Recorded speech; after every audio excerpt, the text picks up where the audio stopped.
Before we begin, I want to make one thing very clear. I love this book, and I'm eternally grateful to its creators. Sonic was my gateway into both video games and comics. I likely would have never self-published indie comics, started developing indie games, have been at the Comic-Con where I met my wife, or be 10 years into a digital design career without Sonic the Hedgehog 2 on the Mega Drive and Sonic the Comic on my newsagent's shelves. I have the original artwork for page 3 of issue 50's main story hanging above my desk as a constant source of inspiration. That said, I am here to review and critique the comic. That means we're going to get granular. We're diving into the weeds, and it may seem like I'm nitpicking at times, but that's also a testament to the quality of the work.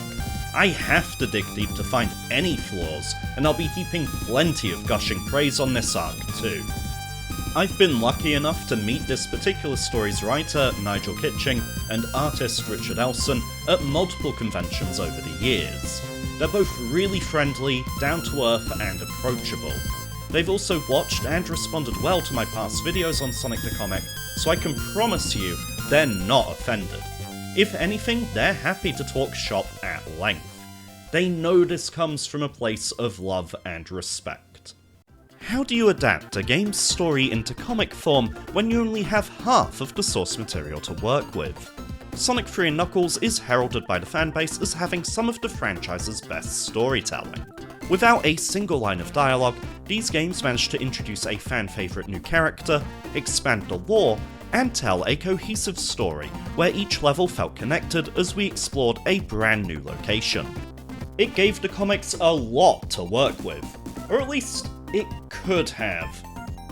We all know that Sonic 3 and Sonic & Knuckles were originally meant to be one game, but their release was split into 2 titles. That forced the comic to follow suit and work with what they had at the time. As a result, Sonic 3's story ran from issues 33 through 38, while Sonic & Knuckles' story was retold in issues 45 to 53. Initially, I assumed that this closely coincided with and promoted the release dates of the games, but that doesn't seem to be the case. Sonic 3 released in Europe on February 24th, 1994, with Sonic & Knuckles following on October 18th that same year. Meanwhile, issue 33, which kicked off the Sonic 3 part of the story, hit newsagent stands on the 20th of August 1994. I know it says the 2nd of September on the cover, but thanks to Sonic the Comic the podcast, I'm also now aware that this date is for shop owners to remove it from the shelves. Likewise, the Sonic & Knuckles portion of the story wasn't told until the 4th of February 1995.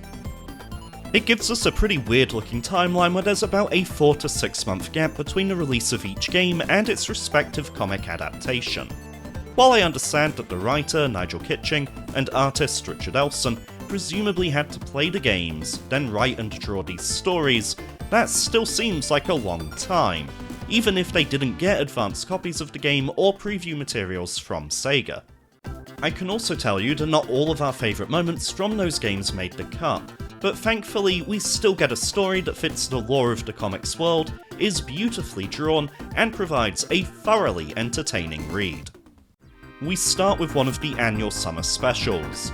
These were bumper-sized unnumbered issues that would come out around the UK's 6-week school summer holidays.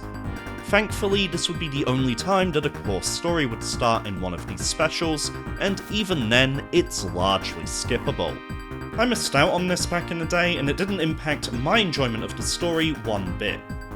Knuckles, Guardian of the Chaos Emeralds, is written and drawn by Nigel Kitching, with an uncredited letterer that the fanbase believes to be John Aldrich. This is Knuckles' debut in the comic, and we can see that he's oddly purple. Yeah, Knuckles' colour was up for debate for a while, with him appearing to be pink on the PAL box art of Sonic 3. We can even see that his colour palette has been changed between the base Sonic 3 standalone and the locked-on Sonic 3 and Knuckles, changing both his fur and socks, with the S&K box art and title screen affirming that this bruiser is definitely blood red. There's another visual change that's hard to see in this story, so we'll come back to it later. For now, all I'll say is that's not a tuft of white fur around his neck. Speaking of, you might have noticed that these are some of the cleanest scans we've seen yet in these videos. They were provided by Dan200, who has been creating homemade graphic novel collections of Sonic the Comic. Dan hasn't released these publicly, as these are intended to convince publishers that there's a market for re-releasing these stories in a collected format, so I'm unable to share the files with you. That said, future videos and story arcs will use my own scans. I now have a complete set of the comic, which allows me to get 600 DPI scans of each page. That means I can set my own pace and present the comic as it was, rather than an idealised remastered version. I'm hugely grateful to Dan for the impressive work he's doing, and his project has my full support, so let's give his pages one last hurrah in this video. In a single page, Nigel introduces the floating island as being mythical and legendary, then reveals that it actually exists and its sole inhabitant is Knuckles. We also learn that the echidna is awaiting the return of his people, implying the rest of his kind are out there somewhere. The economy of the storytelling is something I always appreciate and respect whenever I revisit Sonic the Comic. From there, the remaining 3 pages have Knuckles investigating the recently crashed Death Egg and meeting Robotnik, along with a tease for what's to come. To heap some more praise on this, having Robotnik send out a drone to do recon and find help is a nice character detail, very fitting. There's some inconsistent use of heavy blacks that provide ominous shading and a sense of threat once Knuckles enters the Death Egg, building tension and playing on the idea that we, the reader, know Robotnik's evil, but our hero is none the wiser. Finally, we have a seemingly throwaway line that confirms the existence of 2 sets of Chaos Emeralds. A set keeping the floating island aloft, and the set Sonic quite literally keeps on ice back on Mobius. This is quite different to the games, which imply only 1 set of Chaos Emeralds. At the start of Sonic 3, the blue blur is in his super form, having collected all of the emeralds in Sonic 2. The floating island is downed in the water, presumably since Sonic 1 or even earlier, as we also collected an incomplete set in that first outing. Knuckles then steals the magical gems from us. I have some minor criticisms of the comic itself. We only see a tiny bit of the Death Egg's exterior, and Knuckles isn't exploring it for very long. This fails to give us an indication of the satellite's size or potential threat. Page 2 sees Knuckles travel to the impact site in the ice cap zone, but when you only have 4 pages to work with, this seems kind of wasteful, essentially only giving Kitching 3 pages to work with. If Knuckles just so happened to be nearby, then the story could have had some more breathing room. Again, these are minor criticisms, and overall I do like this short story. Issue 33 starts with a news report about the Death Egg's plummet from orbit. Nigel smartly writes around a potential plot hole here. In the game canon, Sonic's 2 and 3 happened back to back. The Death Egg that crash-landed on the floating island is the same one we took down at the end of Sonic 2. The mobile ports and origins even reinforce this with an additional scene. The comics, meanwhile, started after the release of Sonic 2, and we've already seen the Death Egg crash land in Issue 6's Attack on the Death Egg. Nigel's answer is simple: this is the Death Egg 2. He's somewhat ahead of the curve here, seeing as later games would also introduce new Death Eggs. I've legitimately lost count of how many times Robotnik's built one in the game canon at this point. Artwork-wise, there's a nice touch in that the background elements are all coloured in different tones of light blue to help direct the reader's focus to the characters and more important objects. We do get some whiplash as we transition from the Freedom Fighters arguing over whether the floating island exists, to Sonic and Tails immediately finding the floating island. In an ideal world, I would have liked a couple of issues worth of build-up and searching. As it stands, there is no mystery, it's immediately resolved. Which is a shame, as we then spent the next 4 pages seeing Sonic and Tails exploring the Marble Garden Zone. This could have instead been used to add ambiguity to whether the island exists or not for those of us who didn't have the Summer Special or the game. There is good stuff in the 4 pages we got though. First and foremost, some light ribbing between the Freedom Fighters after Porker and Johnny were proven right. I always like seeing the cast have a little bit of banter. We also get to see a new visual design for Sonic. The last time Elson drew this character, it was very much the air quotes American or Mohawk Sonic, resembling the US box art design. Here we get something much closer to the Japanese depiction. The European games use both Sonic designs interchangeably on our box art. It was an inconsistent mess. This isn't quite Elson's final design. He'll still update and change his approach, which we'll see some of in this very story arc. Right now, the head has 2 spikes, with the third connecting Sonic's head and back. That will be changed out later on for 3 spikes on the head that don't connect to Sonic's back, but this is very close to being recognisable as Fleetway's take on Sonic. From here on out, we start to see the triangular approach to a head-on Sonic much more often too. We see Sonic use his force field from Sonic 3, a nice nod to the at the time new mechanic in that game. Sadly, much like the source material, Sonic rarely uses this ability and it's quickly forgotten about. Finally, for those who think Sonic's just unnecessarily mean in these books, he makes a self-deprecating quip to himself about needing to learn that there's a time and a place for sarcasm. I still maintain that those of us who live in the UK and are familiar with that culture view this Sonic very differently than, say, an American audience would. The issue ends with Sonic running face first into a still very purple Knuckles. If I were to be picky, I would say that Knuckles' fist seems a tad small here, especially as the next panel reveals his boxing gloves to be about the size of his head. But I suppose Richard needed to keep the entire thing in frame and make sure it was recognisable for readability. I would have preferred if the page count had been optimised to allow for Sonic hitting the fist to be at the bottom of the previous page, with the page turn revealing Knuckles. That would have been more suspenseful and impactful, but again, minor gripe. This does show us that Knuckles' white marking is actually replaced with a silver collar. I can only assume this came from misinterpreting the pixel art, however, it does emphasise the echidna's rougher exterior and brute strength, adding to his character. I still find myself drawing Knuckles with this chunky necklace in my own fan art because it just feels right for his personality. I'd love to see Sega adopt, or at least acknowledge it in the games, #BringBackTheBling. Part 2 opens with Sonic on the ground, with Robotnik and Knuckles looming over him. For some reason, Knuckles is now on Robotnik's left, not his right, as seen in the final panel of the previous issue. Possibly because Robotnik speaks first and this change helps the letterer out. But I'm probably the only person to even notice this, let alone care. The Dutch angle is employed in order to get all of the key information in frame without taking up too much of the overall page. I suppose we could also make an argument that this shot is typically used in film to imply that something's not right, or cause a sense of unease, and yeah, Sonic doesn't lose, so this is unusual, but I genuinely think that would be reading too much into it. We get further confirmation that there are 2 sets of Chaos Emeralds, as Robotnik manages to manipulate the conversation to suit the narrative he gave Knuckles, where Sonic is an emerald thief who terrorizes Robotnik and his people. Acting to protect the floating island set of emeralds, Knuckles knocks Sonic back to the ground. There's lots to love about this panel. Knuckles' punch goes in the opposing direction of the reading order, causing disruption to the reader and helping us feel the hit. We get some follow-through and implied momentum thanks to his windswept dreadlocks.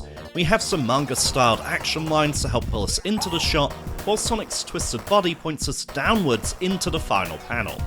Bravo, no notes. I love how Sonic immediately figures out what's happening, but fights Knuckles anyway. I'm not sure if this is Sonic's pride, if he's excited to fight a strong opponent, or whether he's just running a distraction and buying time for the instruction he just gave Tails, but it also leads to a wonderfully choreographed, albeit short-lived fight.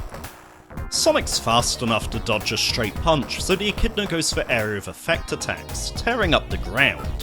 Sonic counters with his speed, creating a whirlwind a la DC's Flash, which launches Knuckles into the air. He burrows into the ground to mitigate the fall damage, and our blue boy follows him underground. This leads to a panel that reminds me of those moments in Dragon Ball where the animators took a well-deserved coffee break, and we only see brief flashes of the fighters clashing in mid-air. Sonic seemingly wins the first round, and as Knuckles gets to his feet for another go, Tails arrive to capture Robotnik and the pair escape. This shows a lot of growth, maturity, and tactical thinking in Sonic. I've gone on record as calling this iteration of the character impatient, arrogant, and impulsive, yet here he is with a plan that was clearly agreed in advance, and the common sense to withdraw from his bout with Knuckles and retreat once his objective's been achieved. This is arguably the first time we can point to Sonic as showing leadership qualities in this title. That's interesting, as other Sonic media tends to pass that role along to other characters, such as Sally Acorn or Amy Rose. In those continuities, Sonic's the hero, he gets the job done, but someone else does all of the planning and takes responsibility. Is he necessarily a good or infallible leader? No. He makes some controversial decisions as the book goes on, but it's fascinating to see him try his hand at it. Issue 35 opens with Porker Lewis questioning a newly captured Robotnik. It feels like Elson's really found his groove in terms of making the comical Adventures of Sonic the Hedgehog design feel more intimidating. He towers over the pig, really filling the page, and we again see a tilted frame to try and cram more of the Doctor in, emphasizing his physical size. In addition to Robotnik's physical presence, he's also psychologically threatening. When Porker asks about new Badnik designs, the Dictator taunts him by saying there's one just the right size to contain a pig. We get some lovely panel use here, as a close-up of Porker noticing a rumbling sound doesn't just interrupt the pig's questions, it disrupts the page, popping out and making the reader stop for a moment to share Porker's discomfort. The team know what they're doing. Knuckles has burrowed into Robotnik's cell to free the Mad Doctor. There is a weird colour mistake here, as the front of the echidna's shoes are green. We know about the yellow socks and Knuckles getting recoloured between the original release of Sonic 3 and Sonic & Knuckles, but the green has never been at the front like this. It's also fixed in our next look at his shoes 4 pages later on, so yeah, oopsie! Another potential mistake is the lettering placement. We usually read comics left to right, top to bottom. Knuckles' speech is on the far left, indicating he speaks first, but Porker's exclamation on the far right is higher, making for an awkward reading experience. The content of the balloons doesn't provide clear context, these lines could be said in either order, so it just feels weird. Likewise, the pop-out panel of Porker calling for help. It takes space, emphasis, and impact away from Knuckles' appearance. It kind of feels like Richard literally drew himself into a corner, as the main panel can only just about squeeze Lewis's head into the shot. I'm not even sure this panel is needed. Sonic comes running when Porker calls for help, but Knuckles breaking in caused a physical rumbling and a loud sound. Pretty sure that justifies Sonic realising something is wrong and coming to Porker's aid. We also have 2 instances of characters moving in opposition to the reading order, one of which works while the other seems like an error. It makes sense for Knuckles' entrance to cause discomfort, as it reinforces the effort he's made to bust through the ground, and it gives us pause as readers. Sonic's panel, however, should absolutely be flipped. Just take a look at the amount of difference this simple change makes to how the page flows. The diagonal staircase now brings us straight into the final panel. Robotnik has reached through the bars and has Porker in a chokehold. He's demanding the Chaos Emeralds in exchange for Lewis's life. Sonic again shows his leadership here. He remains calm, making a quip about Porker being a, quote, professional hostage, and doing his usual thorough job. British sarcasm at its finest, before immediately agreeing to hand over the emeralds. He even immediately shuts Porker down when the pig tries the classic "don't worry about me" trope. He puts his team's safety first. We get a nice lore reminder that the emeralds become unstable unless they're refrigerated, calling back to issue 27, where the gems vanished after Sonic first collected them. We'll understand why Nigel is reminding the reader of this shortly, but why tell Robotnik? Surely it's smarter to hand the emeralds over, let them become unstable, and scatter again a la the Dragon Balls and recollect them. Robotnik uses this opportunity to make the lies he's told Knuckles seem credible. See, I told you he had them, reinforcing Robotnik's narrative that Sonic is an evil Chaos Emerald thief. Sonic again smartly takes advantage of Robotnik's tendency to gloat and gets some intel out of his nemesis. How did Knuckles find their secret base? Turns out, the mustached menace has a GPS chip in his tooth. Yeah, weird, right? Again, Sonic's cool as a cucumber, knowing the Kintobor computer will be tracking the duo's escape and taking the tornado out to intercept the pair. He's showing a lot of not only determination, but rational quick thinking too. His response to this situation shows why he's in charge. One thing I don't get is why Knuckles had to rescue Robotnik. If he can reach through the bars and put one of the Freedom Fighters into a stranglehold, he could have used a hostage to negotiate for the Chaos Emeralds and his own release at any time. I guess waiting for the echidna has one advantage. He lets Knuckles witness Sonic did indeed have the emeralds. But outside of that, his not quite red yet minion doesn't really contribute anything here. Robotnik immediately retreats to the floating island where he could have rendezvoused with Knuckles, still allowing the tease showdown cliffhanger of a rematch between Sonic and Knuckles to remain the same. Arguably, it may have been more impactful to save Knuckles' reappearance until this final panel. Speaking of, the first panel of issue 36 is basically a redraw of issue 35's final panel, allowing us to make some rare direct comparisons. Knuckles is definitely red now, no two ways about it, but 36's version of this shot is weaker overall. The proportions seem squished, a little too tall and not quite wide enough. New expressions change the subtext. Sonic has gone from concern to being ready for a fight, while Robotnik has switched from glee to anger. At the same time, there's more distance between the combatants in a panel with much more breathing room, where the tighter framing of the original seemed far more immediate and tense. All of these changes combine to completely shift the power dynamics. The end of issue 35 implied Robotnik felt the win was assured, while Sonic was in trouble and on the back foot. Comparatively, the start of issue 36 shows us a calmer Hedgehog in a more controlled situation. Sonic's more confident and self-assured, while Robotnik's now frustrated and acting as a disrupted party. That carries into the action. Sonic deflects Knuckles' blow with the second, and potentially last use of his force field in this book.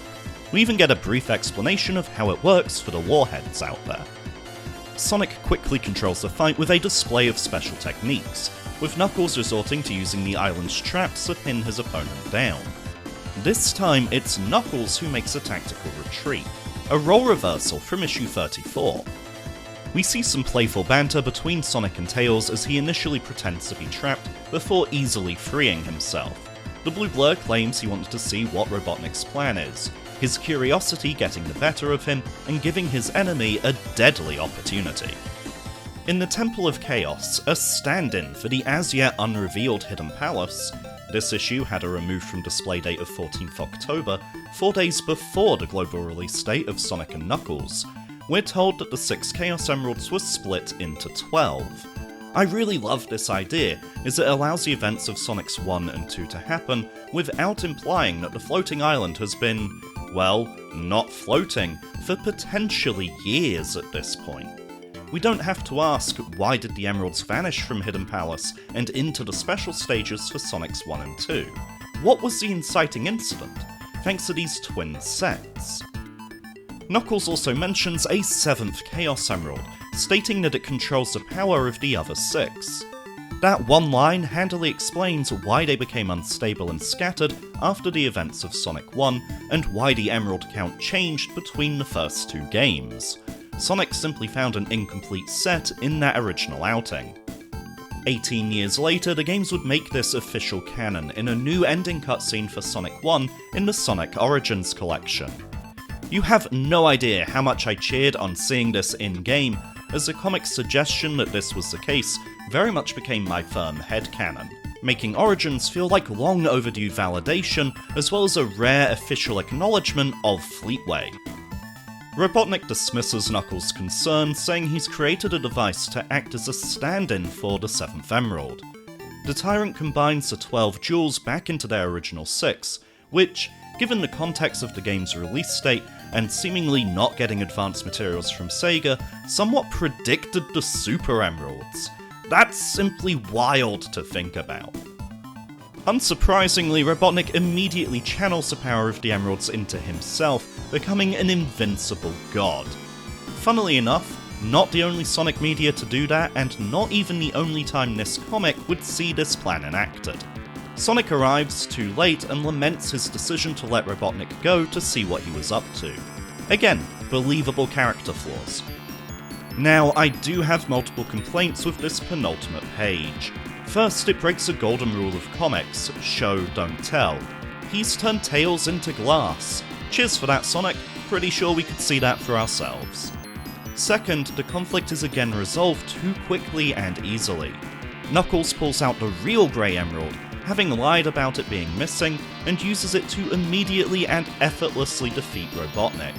So, we can get an entire issue of Robotnik escaping captivity, but we can't have even a single page of Sonic and Knuckles teaming up against a god-form egghead? This makes me painfully aware of the extremely limited page counts Kitching had to work within, and it's a curse the comic never quite overcomes. We get a final page confirming that Robotnik isn't dead, just stripped of his powers and teleported back to Mobius. Knuckles is also shown to be smarter than he looks, having kept the Grey Emerald as an insurance policy in case Robotnik betrayed him. Sonic offers for Knuckles to join the Freedom Fighters, but the Echidna declines, stating that it's Sonic's fight, not his. Knuckles has his own responsibilities. That, generally speaking, is something the comic balances really well. Knuckles feels like he exists in his own world, with his own lore, adventures, and priorities. He's allowed to live his own life, instead of merely tagging along as just another member of Sonic's crew. Anyone who is disappointed with the Knuckles TV show should definitely read some Fleetway. We're not quite done yet. Issues 37 and 38 contain the ending of the Sonic 3 portion of this story, as well as Knuckles' first cover appearances. Kind of surprised it took this long, in the form of Robotnik's Revenge Parts 1 and 2. We see Sonic and his crew packing up to leave their now compromised secret base, the final piece of the puzzle being to transfer the Kinterball computer system to a Mobius ring, essentially using a ring as a USB stick. Artistically, there's a lot going on here. Sonic's head now sports 3 spikes that no longer connect to his shoulder spines, bringing us even closer to Elson's most well-remembered design. Likewise, we now have a new method for drawing Sonic from behind, making his quills seem more three-dimensional. Finally, we have Robotnik's approach. As a kid, it felt like he was bearing down with the force of hundreds of badniks, but if you inspect the art, you can see that Elson was able to give the impression of an overwhelming army, despite only drawing 5 robots. The massive dust cloud does a lot of the heavy lifting here, and my word, the use of blacks and the expression on that caterpillar is chef's kiss perfect. We then cut to Knuckles, who has a new mission: to remove all traces of Robotnik from the floating island. We see him approach the Death Egg, now looking much more like its Sonic 3 design. I do feel that Knuckles is too big here, throwing off the sense of scale. If we were to draw a perspective grid over this, either Knuckles would be a giant, or the Death Egg would be fairly small. Tensions rise back at Sonic's base as Sonic and Johnny have no choice but to hold off Robotnik's forces while Porker finishes transferring Kinterball. Something about this shot always reminds me of the opening to Lilac Wars, Star Fox 64 for the Americans in the audience. It's incredibly effective, even if they're facing the wrong way. Again, let's see if we can edit this. There we go. We get an awesome battle against Big Arms. This air quotes secret boss from Sonic 3 is one of my absolute favourites. I just love the design of the machine. So even as a kid, I adored seeing it brought to life in these pages. I also have to give Elson props for changing the shape. It's a perfect spear in game, yet is far more egg-shaped here, playing into Robotnik's design motifs. We also get further proof that the Adventures Robotnik design can look properly menacing. The use of a bright blue shadow here really makes the artwork pop, accentuating the glowing electrical power of the machine he's piloting. Sonic again shows some smarts. He can't break through the mech's defences, so he instead uses the environment to his advantage, causing a cave-in before calling a retreat. After all, he was only buying Porker time. He understands the win conditions and keeps his ego in check when it matters. Good news, Kinterbor has been transferred to the ring. Bad news, Robotnik sealed the exits. There's no way out. They're going to have to make a last stand. It's at this point that Robotnik gets a call from Grimer, claiming that Knuckles is dead after attacking the launch base zone. Now, this could have been effective. We last saw Knuckles approaching launch base to destroy the Death Egg, if it hadn't been revealed that Knuckles is alive and well on the same page. Again, 7 pages, I get it, there's no room to breathe, but there's literally a single panel between the audience being told Knuckles has been killed and us seeing he's actually fine. With this being a 2-part story, we could have ended with the reported death and then, 2 weeks later, shown him to be alive in part 2. It's a massive missed opportunity, and would have only pushed the Empire Strikes Back vibe of this story, ending part 1 on a true down note. Issue 38 picks up right where we left off. Sonic and crew are surrounded, as Sonic reassures Porker they'll be okay in what I'm fairly sure is a bluff. Robotnik bursts through the wall in a gorgeous panel. The Big Arms mech is so big and imposing that it actually breaks the panel borders. In terms of composition, Sonic is claustrophobically squeezed between his enemy's face and a massive fist. This conveys so much power and peril, while again smartly implying a legion of badniks, despite only drawing 2 of them. This single panel is proof that Elson is truly a master of his craft. Just as it looks like Sonic's on the ropes, Knuckles bursts into the scene and breaks the windshield? Yeah, I'm gonna go with windshield. This allows Sonic to slice the top of the mech off, exposing Robotnik, as Knuckles digs the team away above ground. So this is again where the comic's page count causes the storytelling to suffer. I would have loved to have seen Robotnik toy with Sonic, play with his food and gloat, just twist a knife in for both the characters and the reader before Knuckles came to the rescue. Likewise, the exchange between Robotnik and Knuckles reinforces my idea for the end of the previous issue. Grimer told me you were dead. He told you what I wanted him to. Job done. With that, we can remove the final panel of issue 37 altogether, let the audience sit with the slim possibility that they killed off a new and popular main character off screen, and then provide relief here, 2 weeks later. Although, I'm not sure what Knuckles gains from Robotnik thinking he's dead. Again, there's a very restrictive page count, but I'd like to have seen Knuckles use this deceit to quietly dismantle Robotnik's infrastructure on the floating island over the course of a few issues. Knuckles showing up to assist Sonic would have still been a surprise to Robotnik, even if he thought he was alive. The Mad Doctor arrives in Big Arms for this assault before getting the report from Grimer, and this mech is shown to be something Knuckles can punch through. So it's not like Robotnik factored Knuckles' involvement into his plans anyway. And yeah, maybe I'm nitpicking, but the fake-out death really could be removed from the story and it would still play out in exactly the same way. It's especially important to cut things like this when you only have 7 pages per issue. Remember, Sonic the Comic is an anthology book, as are many British comics.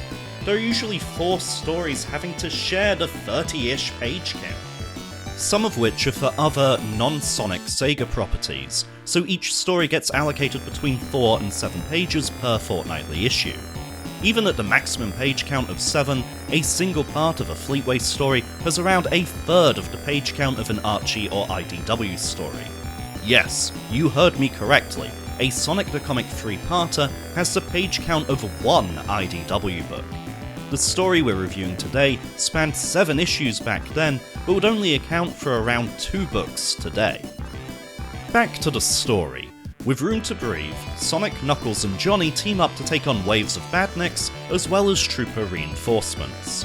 Robotnik really is throwing everything at this team in an effort to put a stop to their resistance for good. It culminates in one of my favourite pages ever, a full-page spread of Sonic, Knuckles and Johnny fighting off waves of badniks as Robotnik escapes. I could seriously see myself getting this printed and framed for my wall. The dialogue here also starts establishing an ongoing friendly banter and rivalry between Sonic and Knuckles that would come to define their relationship. Although, more on that when we get into the and Knuckles portion of the story. The scale and duration of the battle is wonderfully implied at the start of the next page. Robot debris litters the ground, sharing the same brown colouring so they don't pull focus or distract the reader. With multiple layers of smoke rising from the ground, it tells us the trio made an epic last stand while respecting the limited page count. This is how you do it. Sonic asks why Knuckles helped, reminding the Red Bruiser that he didn't consider overthrowing Robotnik to be his fight. Knuckles felt responsible for Robotnik discovering where Sonic's secret base was, and therefore duty-bound to help in this instance. Now, it categorically wasn't Knuckles' fault. Sonic and Tails captured Robotnik and were dumb enough to have his holding cell inside their main base of operations, instead of a separate satellite or holding facility. Knuckles had nothing to do with that, he merely followed the Doctor's tracking signal to the hideout after the fact. Anyway, semantics aside, Knuckles leaves as Sonic and the Freedom Fighters take on a new guise, roaming Mobius under the cover of a travelling circus. Given the return of Sonic's Bob Beaky disguise, first seen in Issue 10's Megatox, and the fact that the team left in a hurry, I assume this caravan was always a backup plan, just in case. Either way, this starts a new era of the comic, where the Freedom Fighters are more mobile, allowing greater storytelling opportunities away from the, by this point, overly familiar and somewhat stale setting of the Emerald Hill Village. A lot happens in these 7 issues, and you might have noticed it has very little to do with the events of Sonic 3 being an incredibly loose adaptation. That's likely because the story started before Sonic and Knuckles came out, ending a mere 4 days before the second part of most people's favourite Sonic saga hit store shelves.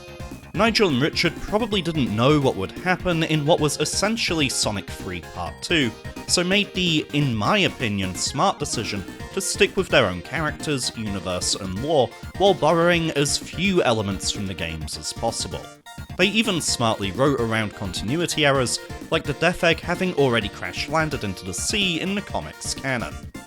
Given that, it's interesting that they have Knuckles switch sides long before the games would confirm his true allegiances. I'm going to say that's an educated prediction on Nigel's part, as even the UK manual for Sonic 3 says, Dr. Robotnik tricks Knuckles, the guardian of the floating island's Chaos Emeralds, which also implies the island set are separate to Mobius's, and may be what gave Kitching that impression. It goes on to say, he also tells Knuckles that Sonic and Tails are the ones trying to steal the emeralds. So yeah, that makes it pretty obvious that Knuckles will eventually learn the truth and defect. The only thing Nigel and Richard didn't know was how, as that happens in the second game of this duology. Sonic the Comic's main plot did take something of a break after this, presumably while the creators played through and then workshopped their adaptation of the next game. That's not to say there weren't some decent stories told in that gap though, a rest period that simply doesn't exist in the source material. Knuckles would return to the floating island and face off against the Marxio Bros. We met this trio previously when Sonic and Porker infiltrated the Casino Night Zone. This time they're in charge of Carnival Night and bringing tourists to the floating island, much to Knuckles' irritation. It's a fun 6-part story that shows Kitching and Elson getting more comfortable with Knuckles' characterization, writing and drawing him as if they'd been at it for years. Sadly, as a backup story, it was only assigned 5 pages per issue, so is again about 1.5 issues worth of IDW. Badnik's Bridge is one of my top 10 Sonic the Comics stories. The Freedom Fighters learn that the delivery route for a new thruster for the Death Egg will pass over a bridge. They quickly decide to blow up the bridge, trashing the thruster and delaying the Death Egg's eventual repair, which is coincidentally how the comic justifies the gap between adaptations. Sonic jumps the gun, gets captured, and has his bombs discovered. He has to improvise alongside Amy and Johnny to get the job done. Likewise, we have the Big Con, which sees the team infiltrate Robotnik Con, an official convention for all his air quotes supporters. Attendance is mandatory, supervised by troopers, and a massive ego trip for the Doctor. Oh yeah, it's also secretly a Badnik processing plant, with every con attendee being turned into one of Robotnik's minions. Sonic, Tails, and Porker disrupt the show, destroying both a statue commemorating Robotnik and the Badnik factory itself. These are some of the best examples of the Freedom Fighters acting as their namesake implies. We see them being an active and effective resistance to a tyrannical dictator, and I wish we'd gotten more tales like this.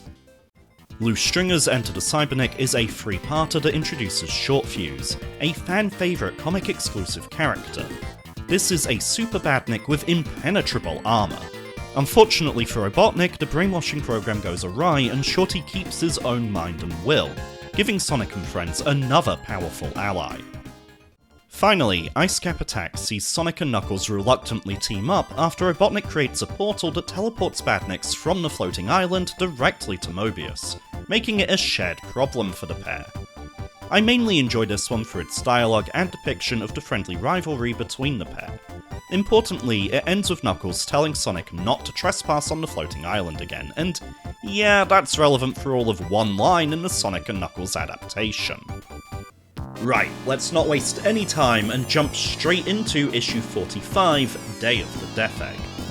We established that, like the games, there was a gap between the releases of the Sonic 3 and Sonic and Knuckles arcs.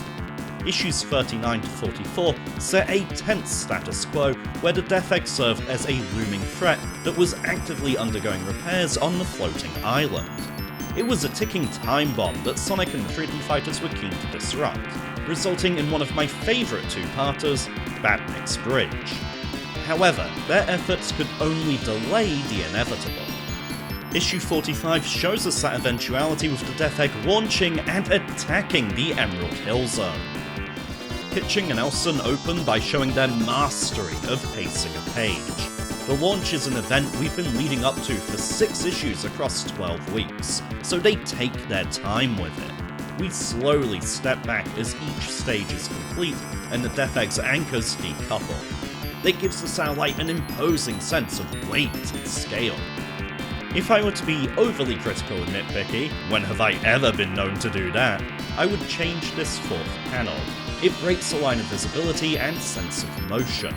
We go from viewing it on the ground and stepping back, to suddenly being above the Death Egg. I've done an inelegant edit using the original assets to instead see what it might have looked like had we craned our necks back and followed the Death Egg into the sky, which I feel is an improvement from a layout and visual continuity perspective.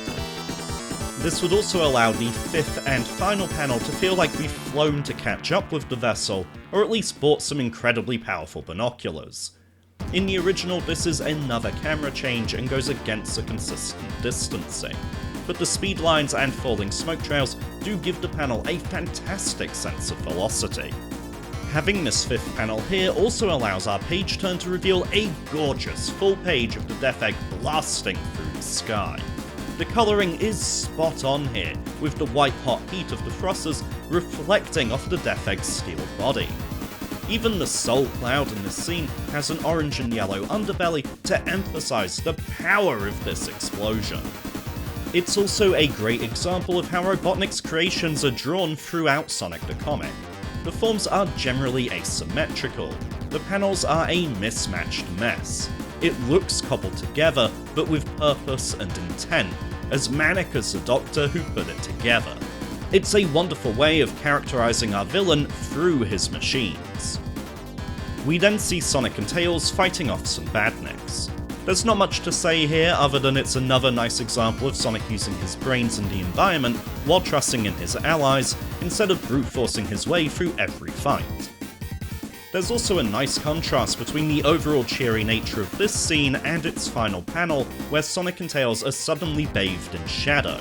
It's ominous, and it makes us curious to turn the page. Just damn fine work all around here. We continue to build up, with the Emerald Hill folk assuming the Death Egg is just an eclipse. We slowly get hints of the Death Egg's mustache silhouette, its menacing glowing red eyes, and then BAM! It attacks. I don't know about this page, it should be a big moment, but it falls a tad flat for me. The 5th panel interrupts the 4th, taking emphasis and focus away from the destruction.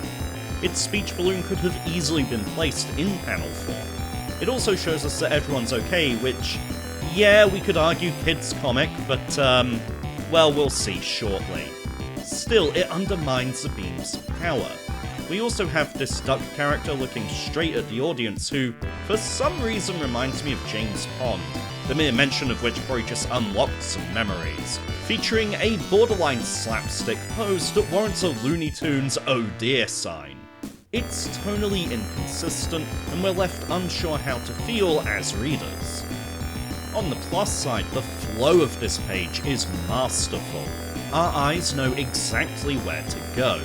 The growing black spear of the Death Egg stands out and grabs our eye. The Emerald Hill folk get smaller and shift into silhouette, with Robotnik's weapon popping out of the fourth frame. Its eye-beams leading us down to its victims, and the split-apart ground then carrying us across and into the final panel. Take notes, aspiring artists. This is why page composition is important. This is how you create a fantastic and intuitive reading experience. Sonic approaches and challenges Robotnik. Take a look at how this is framed. Sonic's relative size to the Death Egg, paired with the angle that subtly exaggerates that difference, is basic but effective visual storytelling. This is the show don't tell principle on display. We know, at a glance, that our hero is hopelessly outmatched, yet he's not going to back down. The next two panels are odd. Tails flies in, but his eyes are drawn as if he's Knuckles. Tails has never had the monobrow, his eyebrows have always been separate. Granted, he spends most of his time looking happy or concerned, so it's hard to find another shot of an angry or in-battle Tails for comparison. Anyone who has watched my previous Sonic the Comic videos, you have watched them, right? Will know what I'm about to say here. Speech balloons are read left to right, top to bottom, yet here the top one is on the right and the bottom one is on the left. It's confusing as to who speaks first, and that harms the reader experience, albeit a minor bump in the road. What happens next shocked everybody when this issue first came out. Tails takes the full brunt of an attack from Robotnik and is seemingly killed.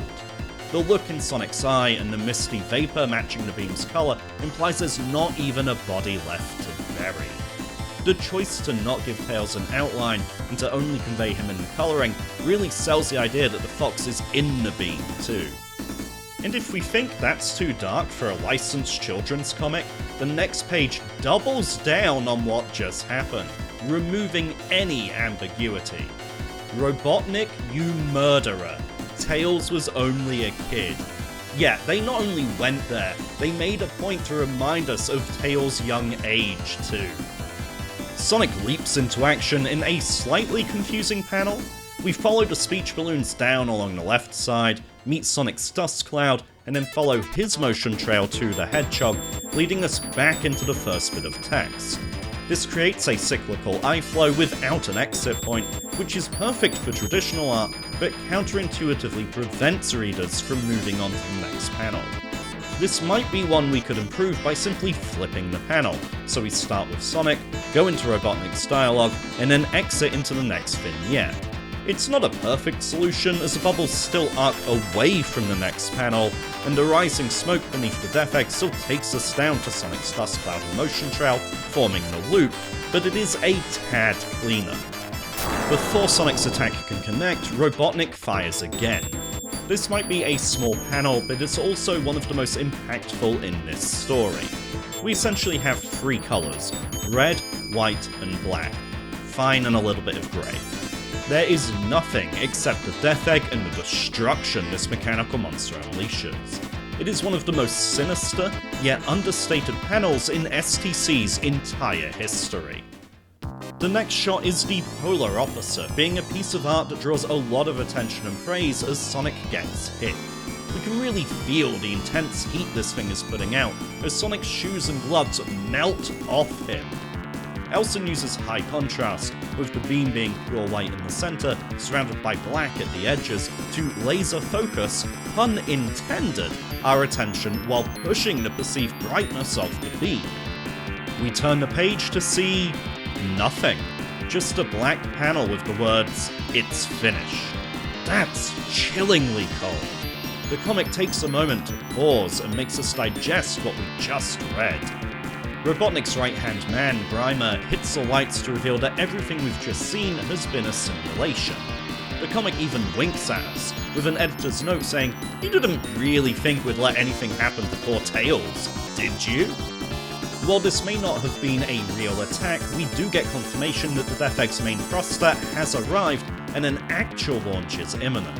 Anyone who thinks that the adventures of Sonic the Hedgehog Robotnik can't be taken seriously or look menacing should drink in this final panel. The Mad Doctor is glaring at us while grinning ear to ear, delighting in the destruction that he's about to cause. We again see Elson play with contrast, as we see whites on the tips of the villain's thumbs and the bottom of his mustache, accompanied by thick black shadows that imply a harsh underlight. This is a great example of how shading can convey someone's character and intent. What an issue!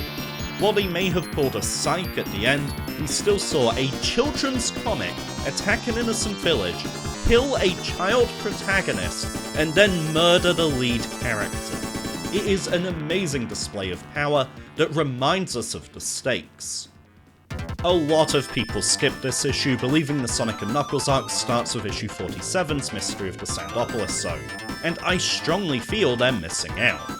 At the time of publication, it had been months since the Sonic 3 arc had concluded. The Death Egg was a background threat that might be easy to forget about. This story resets our expectations, making the danger current, real, and insurmountable. We come out of this issue knowing one thing: Sonic and the Freedom Fighters urgently have to stop this launch by any means necessary. The dial has been turned up to 11, and an amazing new arc starts right now.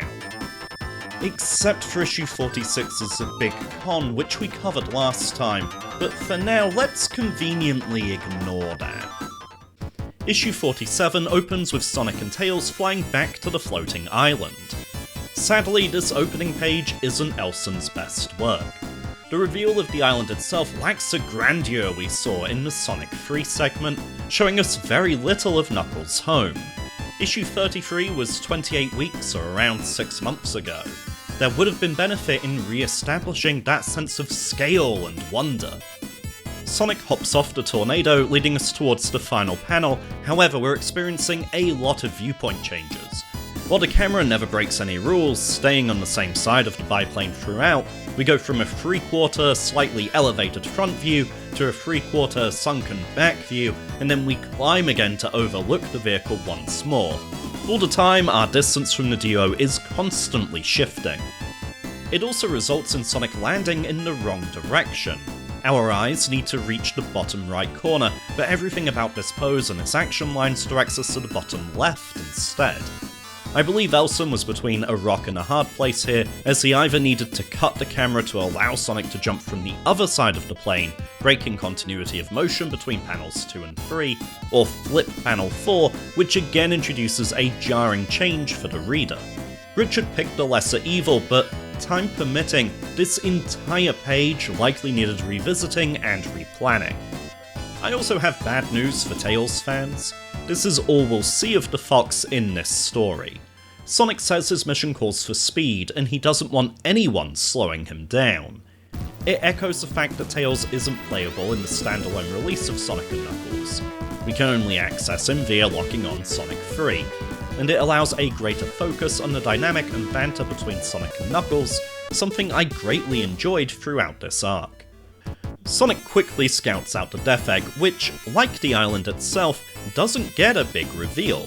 It's contained in the smallest panel of the entire page.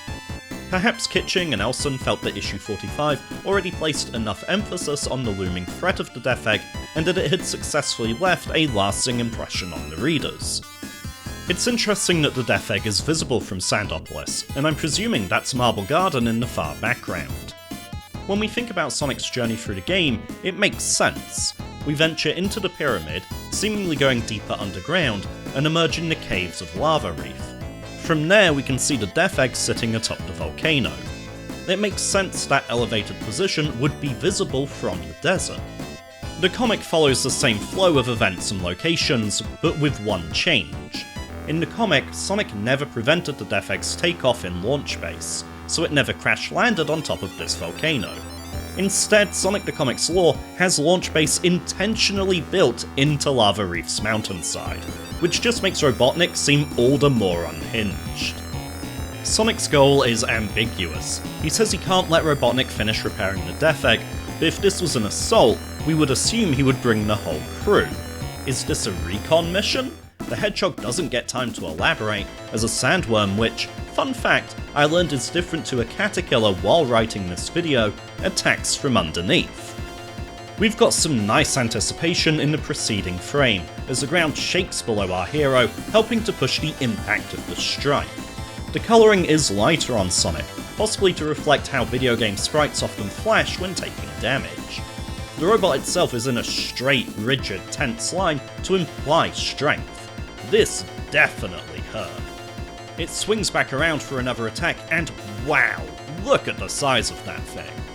We get some really nice follow through with Sonic being knocked into the next panel. It helps the page flow nicely. Knuckles is then reintroduced with a fairly throwaway line that I still don't understand. Yes, Knuckles did tell Sonic to stay away from the floating island at the end of issue 42, however, Sonic's proven himself to be an ally on multiple occasions, fighting alongside the echidna against a common enemy. Maybe that's why he doesn't press the issue, and the two enter into friendly banter, something that will continue throughout the series and which really suits their personalities to form a believable relationship that's entertaining to read. A lot of conventional rules are purposefully broken to great effect on this page. From the midpoint down, the camera placement is constantly changing, but Elson is playing into that being inherently disorienting to make us, as readers, feel the same confusion as Sonic, who doesn't know where the sandworm will re-emerge from. This kind of approach is only possible when an artist knows the laws of comics as well as Richard does. My one criticism would be the final panel. If we want the sandworm to be intimidating, looming over Sonic, and we want to emphasise a size difference, we should shrink the heroes down, applying an appropriate degree of exaggeration. I'm admittedly nitpicking though, this is a near flawless page. Sonic is quick to take out the Badnik in a panel that highlights a few things for me. Elson actually draws Sonic curled up for the spin attack, rather than simply drawing a ball with a few spikes around the edges, and I appreciate that. It shows how that works and calls back to the game sprites, which flicker between a ball and a rotating curled up Sonic to sell the illusion. Second is how Richard sells the destruction of a Badnik. Cogs, nuts, and springs go flying in all directions, while the robot itself often goes cross-eyed. This is a comic after all. It's refreshing to see the artwork lean into that, rather than being ashamed of the format. Third is that Sonic's having a surprising amount of trouble with a single Badnik, considering what he fought in the Sonic 3 section, and what he'll go on to face later into this very arc. Knuckles shows some tolerance for Sonic, letting his guard down and actually bothering to ask why the Hedgehog is here, instead of immediately evicting him. Our Blue Boy is quick to retort that he doesn't want to be on the floating island, but someone decided to let Robotnik repair his Death Egg here. It turns out that Knuckles was just on his way to deal with that himself, with Sonic seemingly being genuinely concerned, saying, "Look, pal, the Death Egg is too..." I'm assuming he was going to say dangerous? This leads me to believe Sonic's here to do recon or perform sabotage, rather than attempting to destroy the downed satellite. But he's cut off by a voice off panel. I love Knuckles' shocked expression here.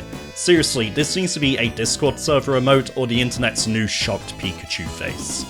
It also shows Knuckles as having one single large eyeball, the same as Sonic, despite other expressions implying he has two separate eyes. We see further instances of this uniball later on in the story, but I can't think of any other notable instances in the rest of the comics run. What do you think? Was this a mistake, or does Knuckles have one eyeball with two pupils in this universe? The things we end up saying with a straight face in this fandom. Anyway, they were cut off by Captain Plunder, who has the perfect line to describe my reaction. I'd think he weren't too pleased to see me. Now, baseless subjective preference and apologies in advance, I have never liked this character. I generally dislike pirates in media. I'm not sure what it is, but where everyone else sees pirates and says, "Yay!" I find myself groaning. I'm keeping that conscious bias in mind as I proceed here. Knuckles is frustrated that yet another person is trespassing on the floating island, but this also highlights a contrivance. Sonic just so happens to encounter two important characters back to back. He didn't plan to meet up with anyone, he outright told Tails he didn't want anyone slowing him down, yet here we are with a double dose of coincidence. I do like what Kitching does with this though. Plunder is here to rob Act 2's pyramid. There's story context instead of it just randomly rising out of the sands like it does in the game. We also get to see how Knuckles is warming up to Sonic. He immediately and firmly tells Plunder to leave, even if the captain completely ignores him. Compare that to how he greets Sonic. It's a much lighter and arguably jovial protest. He's even smiling as he approaches. That contrast subtly clues us in. We also have another minor writing grievance, as Sonic points out that he doesn't recognise the professor accompanying Plunder. He's told it's just a new member of the crew, but rather than letting Nigel off scot-free, it just draws attention to the problem. We've never seen Plunder's whole crew before, it's always been implied to be larger than we ever get to see. We don't know who is and isn't in it, so this explanation seems unwarranted and calls out something the audience may not have questioned otherwise. Also, side tangent, do all professors in this universe have comically large mustaches? Do they withhold your PhD until you've grown one? Back on point, the professor is successful in raising the Lost Pyramid, which turns out to have been right under Sonic's feet. My only observation here is the sense of scale. This is a massive towering pyramid that breaks the panel borders. We have an angle chosen to emphasise that and induce vertigo, but the size of the characters on the ground relative to Sonic breaks the illusion. He doesn't seem all that high up. Even so, it's an impressive shot to end the issue with. Issue 48 is less Sonic the comic and more Tomb Raider the comic, which is absolutely fine with me. This first panel serves as both a recap and an establishing shot, which is fairly common in serialized storytelling. After all, it has been 2 weeks since part 1, and the primary audience is children. Sonic's quick to point out that there's something behind the front door, although Plunder remains nonchalant. Out steps the Pyramid's Guardian, the game's Act 1 boss. He sports quite a different design here than he does in-game. Looking at the way this guy is drawn, especially the helmet and shoulder pads, it's apparent that STC's creative team have also worked on 2000 AD and Judge Dredd. Likewise, Robotnik's troopers. Very similar design sensibilities. I do question if Sonic really needed to speak here. We have a clear through line guiding our eyes across the page, and then this one speech bubble drags us away for a throwaway line that doesn't really add anything. Sonic's able to destroy the golem in a single attack, but, similar to the game's iteration, it reforms behind him. We get another reminder that this incarnation of the Hedgehog is just a tad too cocky and arrogant for his own good, as Knuckles tries to warn him, but it's played off as banter. The result is Sonic getting his face smashed to a pulp. How is he surviving that? Knuckles then shows us why he's the floating island's protector. He knows all about this foe and to lure it into the quicksand in a set of panels that directly translate the source material's gameplay. This is poles apart from the caution we saw in the Sonic 3 portion of this adaptation. It might also be how a young me learned how to defeat this boss. Once they're inside the pyramid, Sonic asks Knuckles why the stone giant didn't recognise him and tried to attack him, given Knuckles' role. It's a bloody good question! Knuckles responds, explaining it's an ancient defender who doesn't realise the floating island's inhabitants are long gone. To sidetrack and theorise for a moment, on our first reading we probably assume this to be referring to the lost Echidna tribe, Knuckles' ancestors. But if we compare the design of the tomb's protector with certain other sentinels in the series, and I use that word with purpose, alongside some of the other relics we see in other arcs, we realise this could be foreshadowing the Draken Empire. To be clear, I highly doubt that's the case. The Draken don't enter the story until issue 106.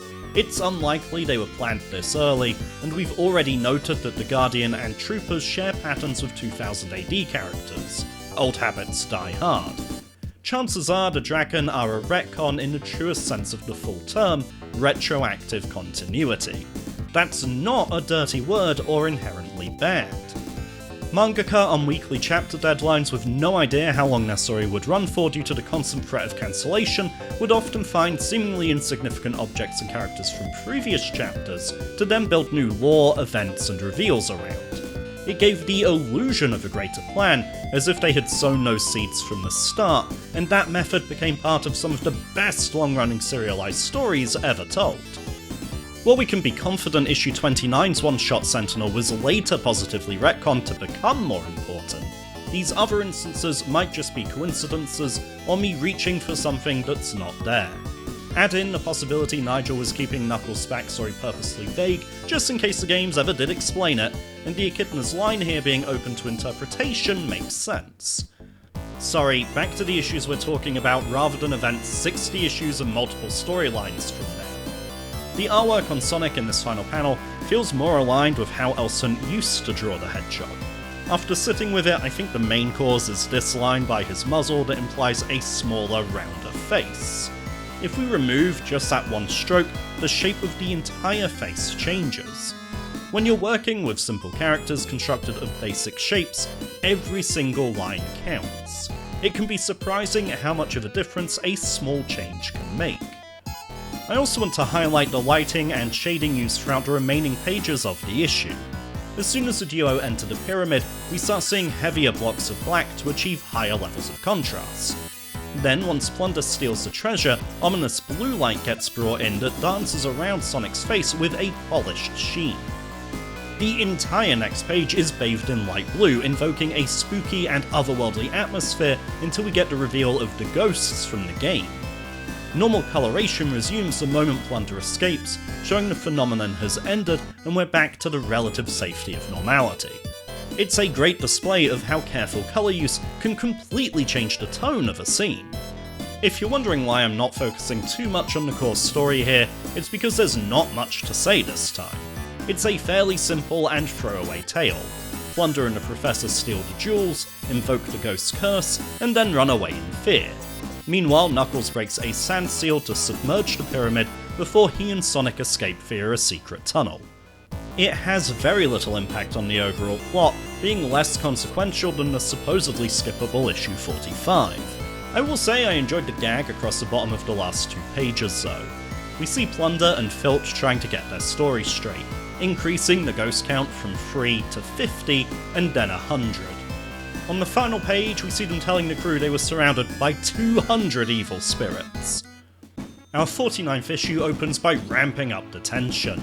We get an establishing shot of the Death Egg as Robotnik declares the repairs to be complete. The event Sonic and his friends feared is now a reality. The Maniac can't launch the satellite yet, as Grimer notes he still needs a power source.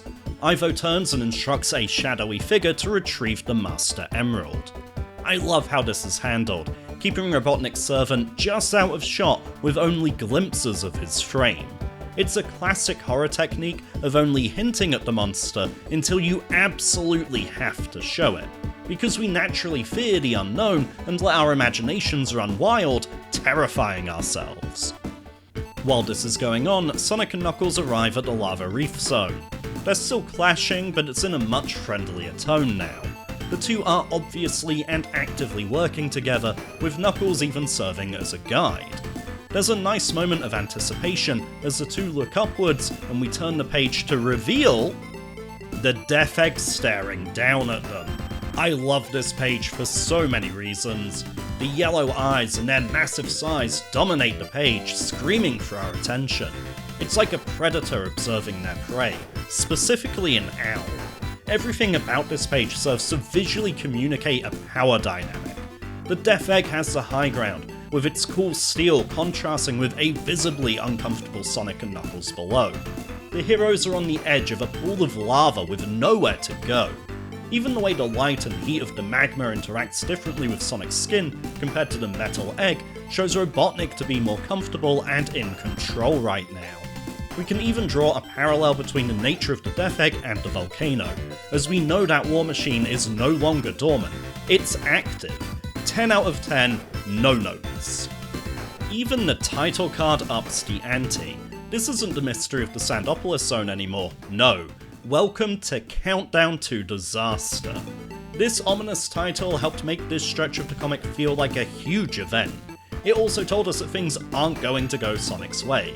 That Death Egg is going to launch, and all we can do is read on. My only problem is that to have this, the previous page had to effectively contain 2 scenes. In an ideal world, that establishing shot would be bigger, we would have the chapter's title card and credits here, and the scene transition would be bumped to the next page. However, that greatly reduces the impact of the reveal, resulting in less emotional response and engagement from the reader, compromising the delivery. The team did only have 7 pages to play with here, and given the payoff, having 2 scenes on 1 sheet of paper is a small price to pay. I bring it up because I often see artists and writers forget to consider a comic as a whole. There's an easy trap to fall into of considering 1 page at a time and forgetting that it needs to interact with and lend itself to page turns, spreads, and the rest of the story's flow. It's something that Kitching and Elson clearly spoke about and considered here. For me, that's what makes this team a cut above most other creators. Knuckles is furious at Robotnik's desecration of his homeland, and this panel is so well done. The Death Egg is still in shot, and technically a lot of rules are being broken. You should not be able to get this angle if you consider where everything in the scene is relative to our viewpoint, but Richard's art is executed so well that we understand it to be representative and it still feels right. Our brains suspend our disbelief, and that's a really hard thing for an artist to achieve. Robotnik immediately goes on the attack as a legion of egg robos spill out of the Death Egg. Now, I praised Elson for implying a massive swarm of enemies while only drawing 4 or 5 in the Sonic 3 portion, but I couldn't put my finger on how he was doing it. This time, I think I can see through the magic trick. Let's break down the technique. Richard's playing with the visual design principles, including size, colour, contrast, emphasis, alignment, repetition, proximity, and white space. The second panel only contains 6 egg robos, yet it feels like more.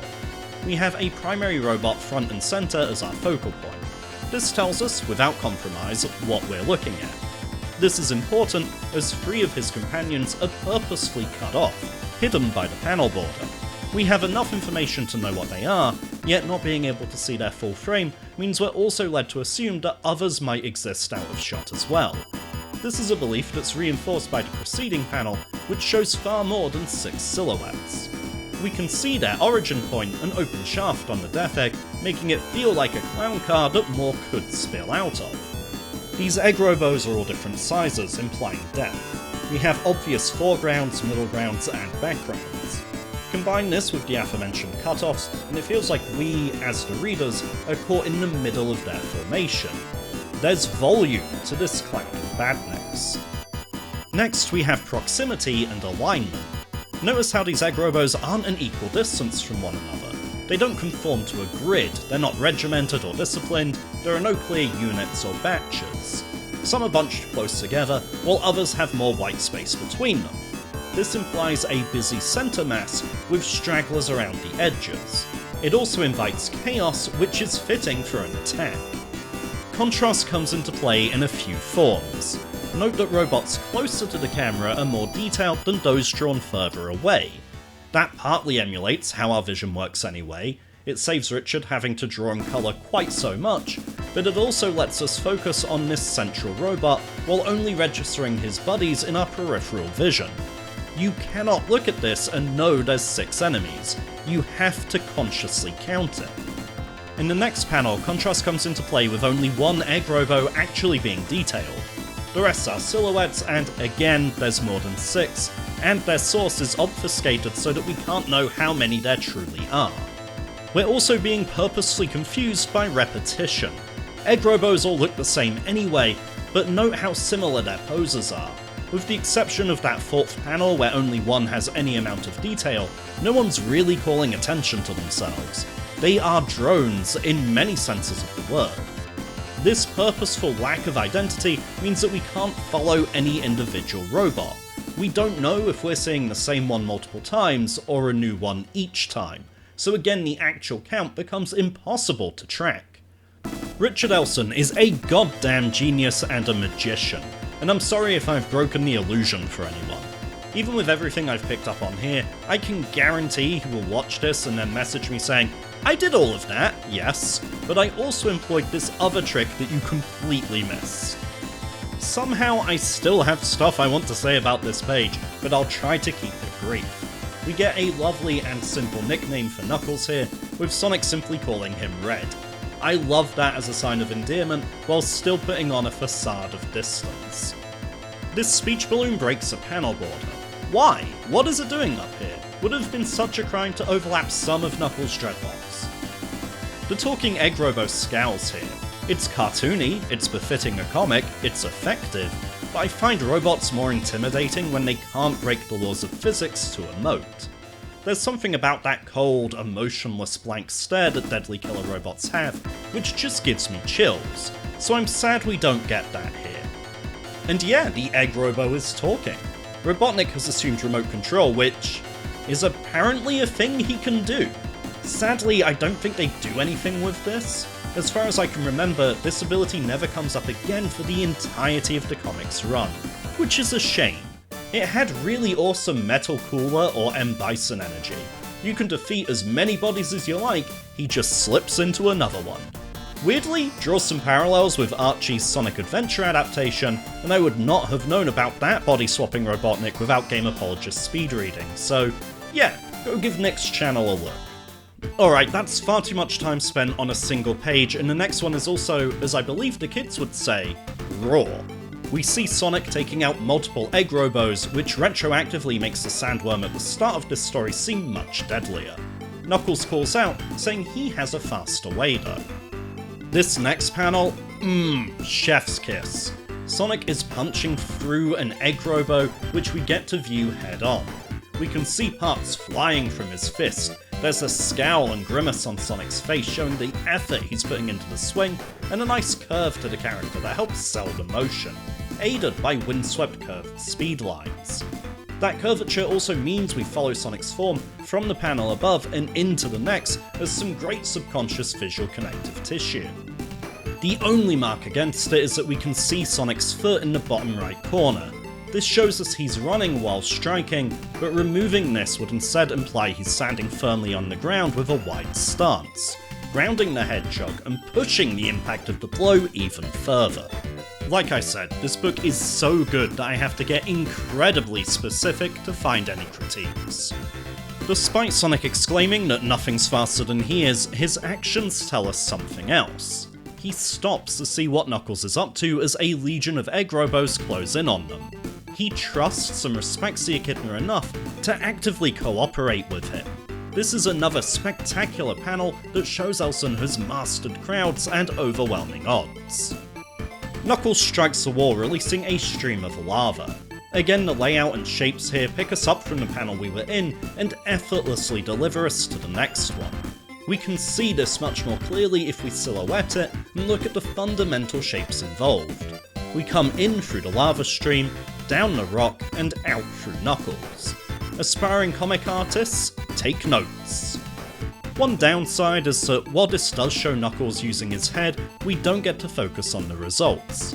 The egg robos are left to melt in the background, while Knuckles gets a bad feeling and rushes away in the opposite direction of the death egg.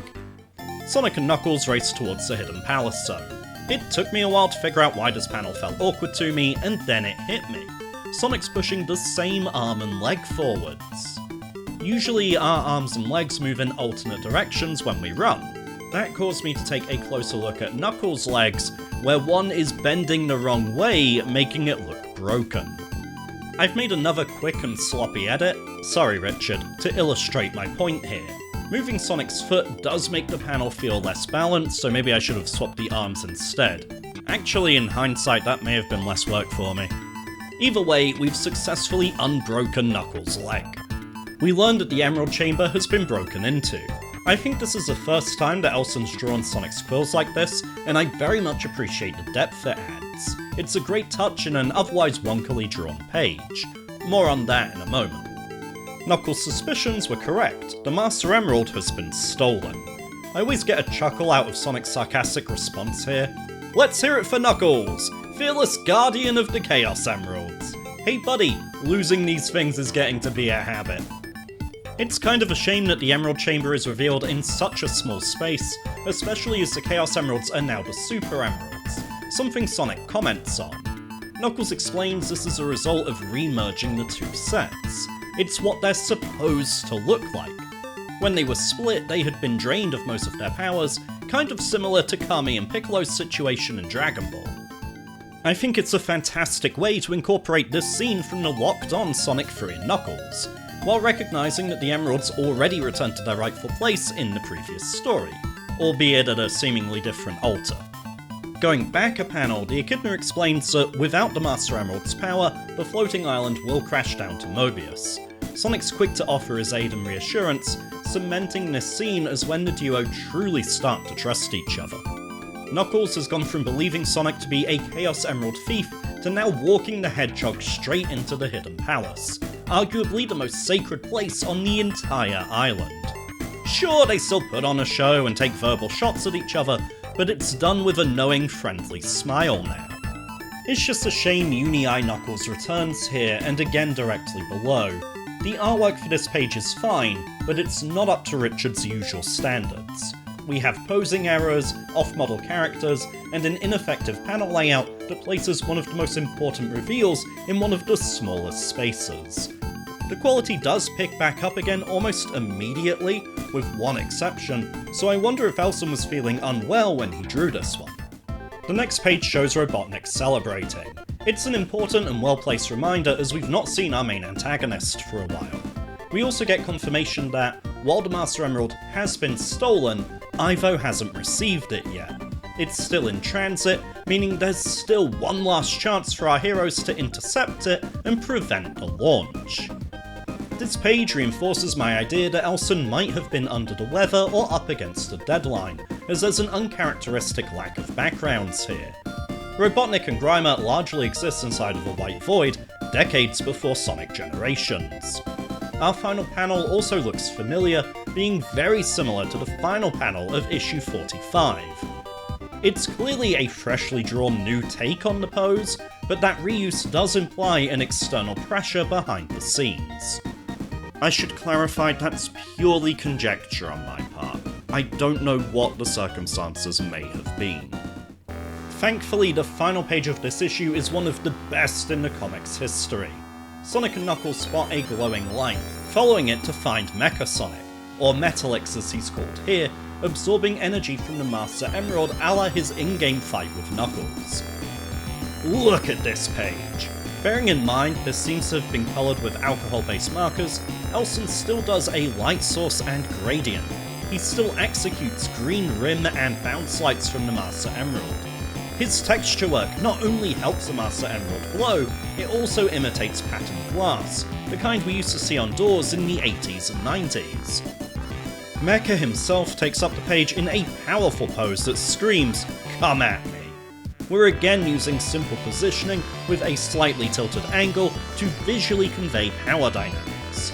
Sonic isn't just visibly upset to encounter a Metalix, he verbalizes those fears. This mechanical doppelganger is treated with the utmost respect in this book. This final page made the 2-week wait for issue 50 absolutely agonizing. It was something you wanted to skip school to read, and oh boy, did it deliver. Issue 50 opens with Sonic and Knuckles staring down Metalix, who gives himself the subtitle of the Metal Sonic rather than Mecha. Huh, guess we couldn't agree on a name for this guy even back then. Some of my favourite dialogue from this arc is also on this page. This makes no sense. That Scraphead is supposed to be dead. I think you forgot to tell him that. I can imagine Nigel chuckling to himself as he wrote that. Metalix himself sounds arrogant and sinister, daring the heroes to follow him through the teleporter. I guess Robotnik programmed in facets of Sonic's personality. This and the OVA make me lament Sega's decision for the main canon metal to be mute. Finally, we get our second instance of Sonic calling Knuckles by the nickname Red in this story, but this time the Echidna doesn't brush it off. He doesn't want that to stick. He even retorts with his own nickname for the hedgehog, Spikes. As I've been saying, their relationship in this comic is written pretty much perfectly.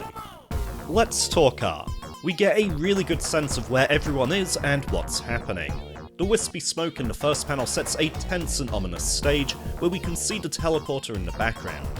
Then, when Metalix phases out, we get a glimpse of the Chaos Emeralds, showing we're still in Hidden Palace. We're instantly warped to the Sky Sanctuary, where Metalix is again powering up from the Master Emerald, just as he does in-game, only here he doesn't turn super. That trick is reserved for someone else. As Metalix takes out Knuckles in a single blow, he explains that he was specifically designed to absorb the Emerald's power, implying Robotnik designed both the Death Egg and this newer version of Metalix alongside each other, allowing both inventions to harness the Emerald. This would also explain why future stories feature the original model from Sonic CD, as Robotnik can't rely on any form of Emerald to power them. It nicely explains what is sometimes perceived as a plot hole in the games. If you had this upgrade, why revert back? Out of necessity. This particular robot is only feasible in this scenario with these resources. On that note, I'm surprised Sonic mistook this Metalix for the one he destroyed in the Sonic Terminator storyline. They're clearly different designs, this being a later iteration, and Sonic must understand that Robotnik could always just build another one, right? There is a possibly unintended through line and nice parallel of the original Metalix being built to absorb Miracle Planet's energy, and this robot being designed to absorb the Master Emerald's power. However, this iteration's existence, as well as anyone being able to remember the Sonic Terminator storyline, presents an issue that we'll come back to in a moment. Richard did a fantastic job of translating the in-game sprites to the page here. This robot just looks right. Alston didn't play it safe either. We get to see this machine from every angle, despite it only appearing for 5 pages throughout the comic's entire life. This is what I picture in my head when I think of Mecha Sonic. Back to the page, this is one of the best layouts and reading orders we've seen so far. We move from left to right, heroes to villain at the top. The Master Emerald literally points down into the next shot. Metalix's lunge attack diagonally moves into panel 3, where we follow Sonic's head down into an unconscious Knuckles. Yes, this badnik is strong enough to one-shot Knuckles. And then through to an attacking Metalix in the bottom right for the page turn. The only thing that breaks it is Mecha's beam attack firing in the opposite direction, but overall, superb work here. Metalix exclaims that he wants revenge for the death of his brother. As Sonic takes the beam attack head on, his foe goes on to reveal that there's an entire brotherhood of elite badniks. This surprised me rereading, as I always thought it was an explicit name drop of the Brotherhood of Metalix. But no, it's a slightly more vague statement. This could be taken as a reference to the Cybernik Project, the Supersonic Special Search and Smash Squad, or another team. Nigel seemed to be keeping his options open here. The reference to the older model is messy in terms of continuity. At face value, the time travel shenanigans of the Sonic CD arc means that Metalix's brother never existed. I read ahead to remind myself of the specifics of future story arcs to see if this is ever explained, and we'll get to it when we get to it, but it kind of just gets even messier without offering a satisfying explanation. For now, Metalix just exists, seemingly ignoring CD's ending. I said it when we reviewed that arc, I'll say it now, and spoilers, I'll be saying it again in an upcoming story. This is why I hate time travel plots. On a much more positive note, I see this page every single day. I was lucky enough to be able to buy the original artwork from Richard himself, and it hangs directly above my desk as a constant source of inspiration. Whenever I'm having a rough day, I just tilt my head up slightly, and that page recharges me. As a result, I'm a little biased when I say it's damn near perfect. We start with the high contrast lava-hot blast set against a silhouetted Sonic to reinforce the light being emitted from the beam. Then, while Sonic's still blinded, Metalix smacks him against the wall, the impact going against the reading order to disrupt us as well as the hedgehog. We follow Metalix's legs down to a display of Sonic's speed, resulting in afterimages. The afterimages are lightly coloured so we can tell at a glance what's happening and which Sonic is real. It also means we get to see our hero from almost every angle. Metallic's spinning head here serves as a little bit of comic relief, while the battle momentarily shifts back into Sonic's favour. One downside is that this creates a literal loop. In previous videos, we spoke about how traditional artwork uses circles and figure eights to keep the viewer's eye exploring their artwork. There isn't an exit option, it literally captures our gaze. The sequential narrative of a comic requires artists to purposely break that habit. There's a clear objective of guiding the reader through the page's events and on to the next one. Every panel has to pass the baton to the next, so loops are heavily discouraged. I would also consider some minor edits to the final two panels for a better reading experience. Apologies again to Richard for butchering his art with sloppy edits. Let's flip panel 4's mecha, but not Sonic. This gives panel 4 a diagonal through line that leads into panel 5, while keeping continuity with Sonic's running direction from the previous panel. Having Sonic moving in a separate direction to the blow also adds more impact, helping us feel the hurt. If we flip the entirety of panel 5, then it allows us to follow Sonic out of the page, helping sell the strength of the blow as our hero is propelled out of the comic itself in an almost meta, fourth wall breaking manner. It also fixes a minor lettering issue. Quick refresh of the air quotes rules. Left to right, top to bottom. Here, Metallix has dialogue in the top right, and Sonic has speech in the bottom left, confusing the reading order and interrupting the flow. Contextually, Sonic is clearly responding to Mecha and speaking second. This simple artwork flip removes any ambiguity and makes the reading order intuitive. Again, these are very minor notes here. Considering that I see this page every single day in its highest possible quality, and those are the only things I would change, it's safe to say that this is one of the best pages in Sonic the Comic's entire history, in my incredibly biased opinion, and I'm proud to give it a home. Moving on, we get a glimpse of Metallix's weakness as he proclaims he's only got 15% battery left. Guy runs dry almost as quickly as a year-old Samsung Galaxy. Unfortunately, that doesn't result in Sonic's strategy being a war of attrition or a game of keep away with the Master Emerald. Instead, the punch from the previous page has flung Sonic over to the massive gemstone.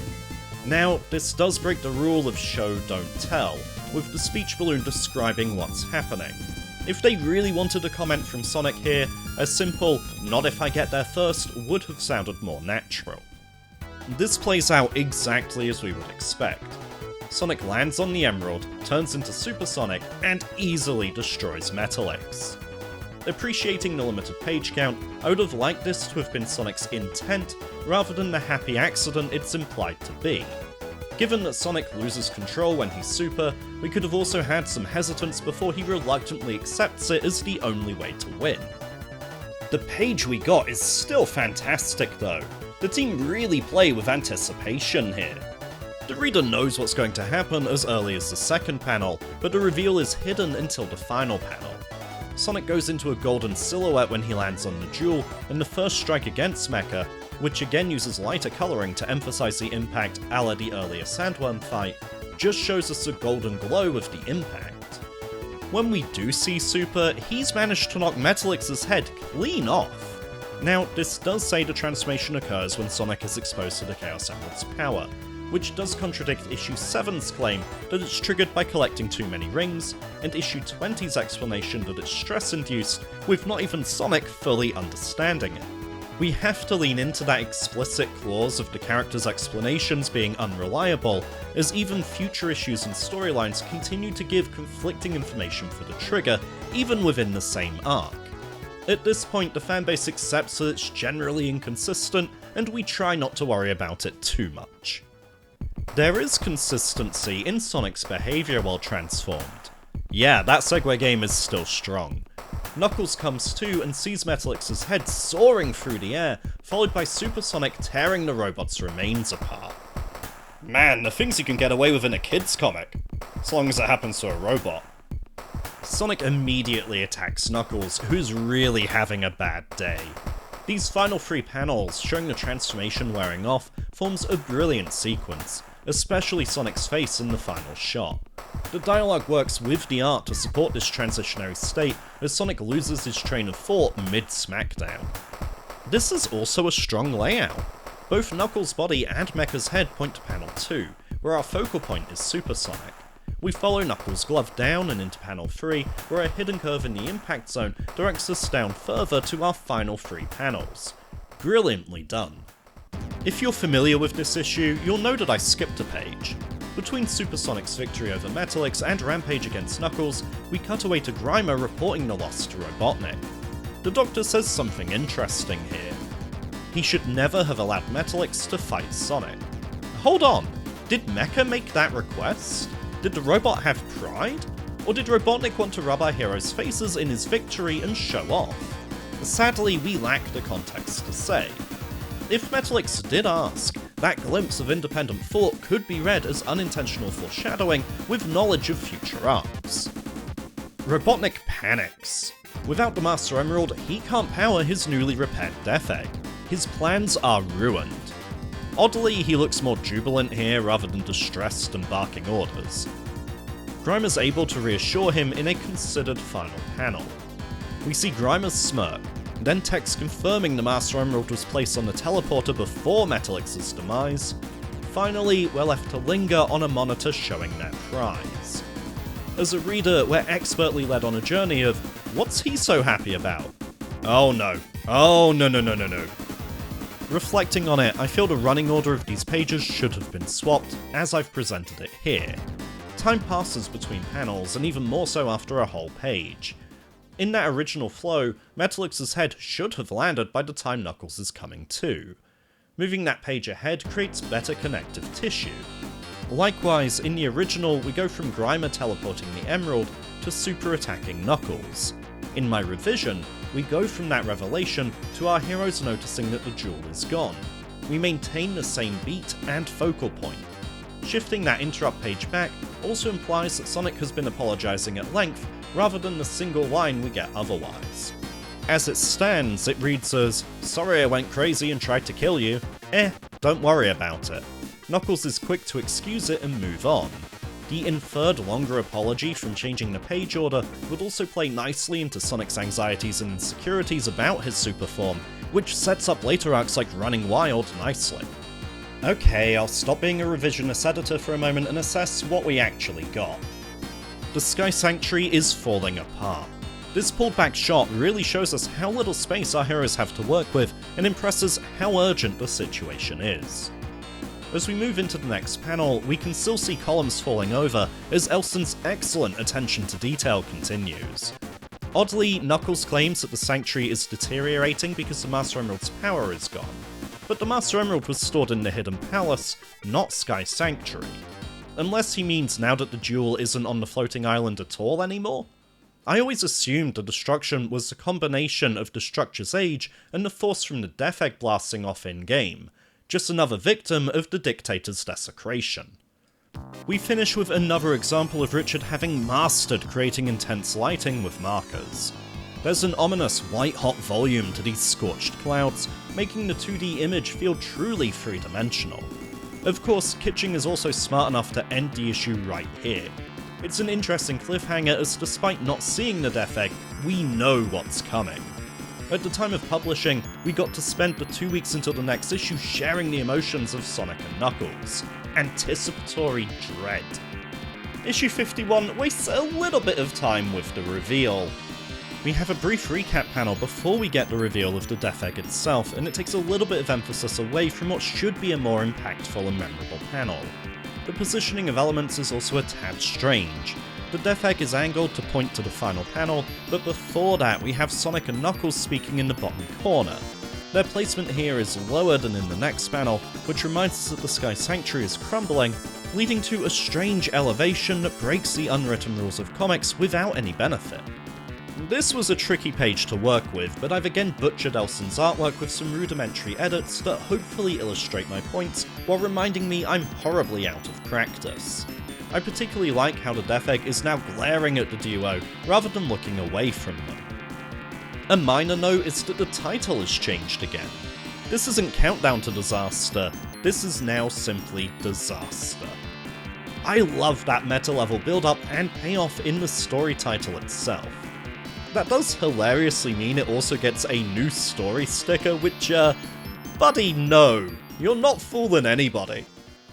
We cut to Robotnik at the helm of his Death Egg, with the Master Emerald suspended behind him powering the station. Grimer is impressed that the Master Emerald can sustain the entire Death Egg single-handedly, as Robotnik remarks that there's another advantage to its theft. The floating island will crash down to Mobius without it, giving the Doctor his revenge against Knuckles. This is decent reinforcement, as Knuckles last mentioned this in issue 49, 4 weeks ago in real time as the book was coming out. Robotnik makes it clear that his first move will be to wipe out the Emerald Hill Zone, making issue 45's simulation a reality. That's a nice and subtle callback. He then gets distracted by a view of Sonic and Knuckles on one of the monitors. This page really highlights the range of emotions Elson can make Robotnik show. He starts commanding, turns utterly childlike and jubilant, then incredibly threatening and sinister, before finally being curious. Robotnik's ability to change his mood so dramatically and quickly helps him feel unhinged, unpredictable, and frankly dangerous. I've said before that this design was originally conceived for Adventures of Sonic the Hedgehog, a primarily comedic series, yet it's been brilliantly adapted and transformed into a legitimate antagonist here. Narratively, it's again establishing that the threat level has increased. It makes the reader aware of the new status quo. The dial is past 11, this is do or die. Things truly seem hopeless for our heroes. Surely, Robotnik has won at this point. Not quite. We see Sonic and Knuckles running up the last remaining column of the Sky Sanctuary, invoking the same moment of Sonic's campaign in the game. When they reach the top, we get another small but powerful panel. Look at that imposing backlit Death Egg looming over and mocking the duo. The angle chosen here, looking up from the bottom of the crumbling pillar, pushes the sense of scale and hopelessness of having nowhere to run to. What happens next is part badass and part hilarious. Knuckles starts a glide with Sonic on his back, but the Hedgehog's holding onto the echidna's dreadlocks like reins. Dude, ow! That's got to hurt, surely. Continuity of motion is broken in the next panel, although I can understand why, as we need to see Robotnik dispatching the Egg Robos before we see Sonic and Knuckles respond. I can't think of a good fix for this, as simply flipping the duo to be gliding right in the previous panel also harms the flow, leading the reader back to panel 1 rather than onwards to panel 4. This might just be a case where it is what it is. That said, Blue exclaiming Egg Robos and immediately being called out by Red with I see them could have been cut. I like that it's more argumentative banter between these two, but it also breaks the show don't tell rule. It's done knowingly, called out on the page, and with a purpose, informing us of the characters' relationship, so it's arguably allowable. The final panel is crazy. We sit behind our heroes as Egg Robos unload on them with Stormtrooper aim. I love the intensity of this, especially with the shots crossing over each other. That said, there's a minor perspective mistake as this foe, clearly firing from further away than this robot, somehow has his beam on top when it should be behind. Super minor thing, but you've kind of learned to expect me to hyperfixation nitpick like this by now. We see a lot of the techniques that make Elson's group shots work so well return here, including the density of detail and similar poses. The crossing lines of fire help add to the visual confusion, making the scene seem even busier than it is. I also absolutely adore this dual-wielding John Woo wannabe in the back, even if I have no idea what he thinks he's shooting at. Buddy, your targets are over there. I adore this next panel. This needs to be a sticker or a badge. Sonic is outright surfing on Knuckles' back here, while Egg Robo Blasts rip past them in every direction. That's one of the coolest things I've ever seen. The teal background and spotlight give it the energy of a cover. In fact, I did a quick mock-up and yeah, I'd buy that off the rack. Another great panel here as Sonic leaps off Knuckles' back. It really feels like Sonic's popping out of the frame, even though he stays within the panel's borders. The variety of Egg Robos at different scales and positions really helps the image feel three-dimensional. The way Knuckles is facing left while Sonic's moving right implies a twist to his movement that just adds a little spice in there that helps imbue some energy. We also get another taunt, with the Hedgehog calling his rival Knucklehead. We've then got a chaotic panel as Sonic strings spin attacks from Badnik to Badnik, using them as platforms, something that wouldn't really become mandatory in the games until the Adventure era. We can follow his makeshift path towards a window on the Death Egg's exterior. Sonic's speed works in Elson's favour here, as one panel is a single snapshot in time, so it's often difficult to show multiple actions at once like this, but as our hero can break the sound barrier, having all of this happen in an instant is actually really fitting. Sonic smashes through the window in the reverse direction of the reading order. However, in this case it seems to be done on purpose to emphasize the impact and set up Sonic to be on the left, and speaking first in the next shot. Kitchen cleverly separates Sonic and Knuckles here, reflecting how the echidna never visits the Death Egg in the game. Red can't gain any height, so he's going to glide down to the floating island and test the theory. We'll just conveniently ignore the concept of air compression and not mention that Sonic, along with anything else in the room he's just busted into, should be sucked out the window right about now. Suspension of disbelief is a powerful thing. As Sonic walks down the next corridor, we do get a glimpse behind the bravado. He admits that he would be more comfortable and confident if he had Knuckles' help right now, even stating he would never admit that to the floating island's guardian. Just a nice little character moment that emphasizes his proud nature. The main and final panel of this page really sells the scale of this space station. It recreates the parallax background for the Death Egg Zone with a central pillar surrounded by an outer sphere of corridors and rooms. This place is gargantuan, and Sonic has no idea how he's going to find Robotnik. Again, a somewhat underrated but for me standout page as Sonic gets attacked by the Death Egg's security forces. This shows Sonic in his element, efficiently taking down a whole team of badniks while still finding time to make quips and crack jokes. The even panel spacing of the action makes us feel somewhat calm and routine for our hero, and it's only when we look closer that we notice any signs of exertion on his face. I've made this comparison before, but Fleetway Sonic is written a lot like Spider-Man and Nightwing. The quips and showboating are largely to throw his enemies off balance, while also potentially masking some insecurities. Still, if someone wanted me to describe this version of Sonic in a single page, this would be a strong contender. We check in with Knuckles, who's in some kind of command center. Again, some nice use of colour for focusing our eyes and attention from Elson. The background is grey, the midground is full colour, and the foreground is brown. Lovely clear layers. The echidna is poring over manuscripts that are in a nonsense language which you just know someone has tried and failed to translate. It really adds to the mystique and antiquity of the echidna tribe. As we pull back, we see Red is sitting at something of an ancient bat computer, and I always loved this angle on the floating island's past inhabitants. It's not the first, and won't be the last time, we've gotten a glimpse of their advanced tech. It's refreshing as the game seemed to stick to more of a Mayan-inspired mystical feel for the echidna tribe. It's not really until Sonic Frontiers and the Ancients that we get this sense of an advanced race having been here before us. In that respect, Sonic the Comic was around 30 years ahead of the curve. The final reveal made me giddy when I first read it, and it still gives me chills now. The floating island doesn't move randomly or without purpose. It can be manually piloted as a flying battle station. Knuckles is going to fight fire with fire and tackle the Death Egg head on. And sure, this isn't the most detailed depiction of the floating island we've seen. We can't make out individual zones or anything like that, but this shot is still incredible. The ominous black clouds provide the perfect staging and mood for an epic confrontation. This was an awesome place to leave this issue. Issue 52 opens with yet another recap. I know I keep harping on these things, but I also respect 1. That every issue is someone's first issue. 2. In this case, they at least use it to establish the location. 3. The little winking reference to issue 45's simulated attack.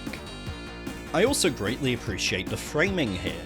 The tilt and plume from the Death Egg leading us directly into the second panel.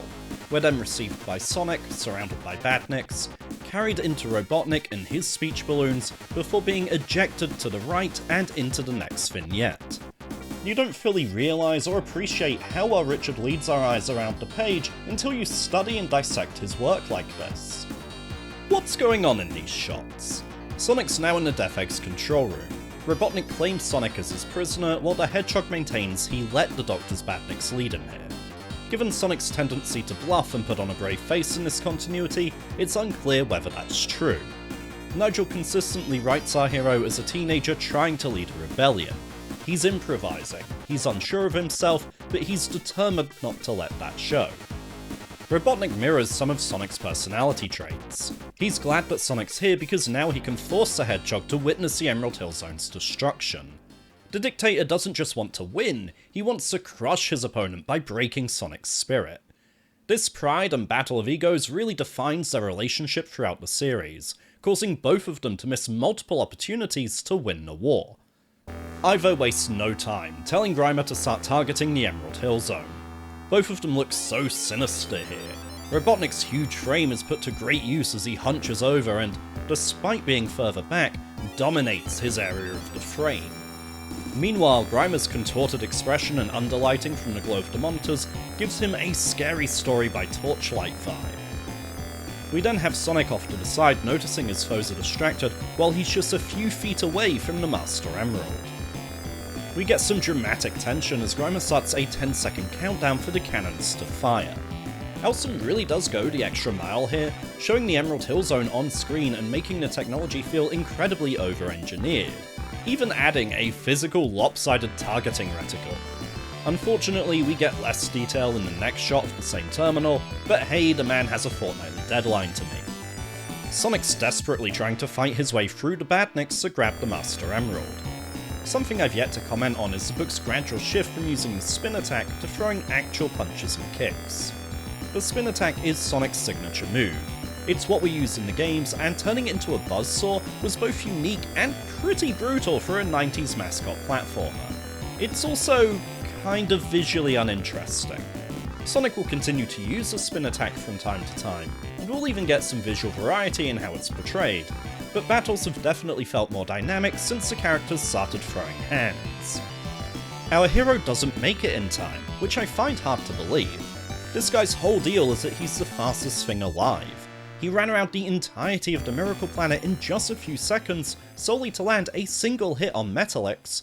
He was moving fast enough to create after images just 2 issues ago, but he can't move a few feet in 10 seconds, even with robots in his path. Bear in mind, these are Badniks that he could easily weave around and dodge past instead of engaging. Even as a kid, I called bullshit on this. Thankfully, the faux dramatic tension is relieved and the Emerald Hill folk saved by a sudden impact. I love having this as the final panel, but it's a shame it wasn't on a page turn as, in the physical book, our peripheral vision has already spotted the next page and spoiled the cause. Yes, the floating island is attacking the Death Egg, but the page oddly doesn't start with this shot. Instead, we have 2 panels before it. The first has a bewildered Robotnik being told that he's under attack, while the second has Grimer peering out the window at their assailant. While I like the small details of Sonic still fighting the Badniks, albeit facing the wrong way if he's trying to get to the Master Emerald, and tinting everything blue except the parts of Grimer that are pressed up against the glass, we don't need these 2 panels. These shots don't contain any vital information, which is rare given Kitching usually optimizes the limited page count. It seems like Nigel and Richard are trying to build suspense or anticipation, but instead the top of the page comes across as padding that weakens the reveal. If we remove it entirely, our focus is then solely on the island's counterattack, making it seem truly awesome. Again, with stuff like this, hindsight is 2020, there'll always be a degree of subjectivity, and I'm not operating under the pressures of the duo's fortnightly deadlines. The floating island attacks by charging up what looks like a spirit bomb, or Genki Dama for manga readers. This just fits the mystical and ancient vibe of the island so well. I love how Elson draws raw, crackling, untamed energy. This looks powerful and dangerous. We can even see the significant damage it's already inflicted to the Death Egg. I adore how this showdown is drawn. It really feels like 2 titans facing off. Sonic explains that Knuckles is acting on his plan from last issue for the benefit of anyone who didn't read or forgot about that. However, This does place him at the window, further away from the Master Emerald again. Buddy, you have one job! Robotnik immediately fires back, and wow. It doesn't matter how many times I see this I-beam throughout this story, it still impresses. The broken outline and shading of the mountains really sell the brightness and intensity of the shot. It gives me the sense that it would blind me. We also get perfect positioning again as the camera tilts to give us a better view of the attack, while also creating a diagonal through line towards the next panel. We really feel the hit as Knuckles gets tossed around. Again, the sense of motion Elson's able to inject into a still image is always impressive. In this and the next panel, Richard continues to imply further details with small coloured shapes in the background. It also makes the space look claustrophobic, pushing the idea that Knuckles is squirreled away deep underground in an ancient chamber. There's also some high contrast pure white rim lighting to give a glow to the scene, creating this fusion of ancient stone furniture with sci-fi levels of high-tech infrastructure. The floating island really does have its own mysterious vibe in this book, and I do love the trope of an ancient, long-lost civilization having been more advanced than our present day. We also learn, through the dialogue, that the island needs time to charge up each attack, helping to ramp up the scene's tension. Now, you know what I'm going to say about this next panel. I would flip it horizontally so that the beam leads us into the final panel. It would also provide better continuity with the first panel, giving us a consistent direction and placement of the Death Egg compared to the floating island. This final panel I'm also in two minds about. We have Robotnik celebrating aboard the Death Egg. At the start of the next page, we then see Sonic finally grab the Master Emerald, challenging Robotnik's globe. This might be a nice call and response if Sonic stealing the Emerald was on a page turn, but again this is a double page spread. We've likely already caught this image in our peripheral vision. Instead, it feels like Robotnik's premature celebration is just that, a page early. Ideally, the scene switch back to the Death Egg's interior would be the start of a page, not the end of one. This could simply be the 7 pages per issue limit, the creators running out of space, shown through my admittedly sloppy editing where the page starts to feel really compact and busy.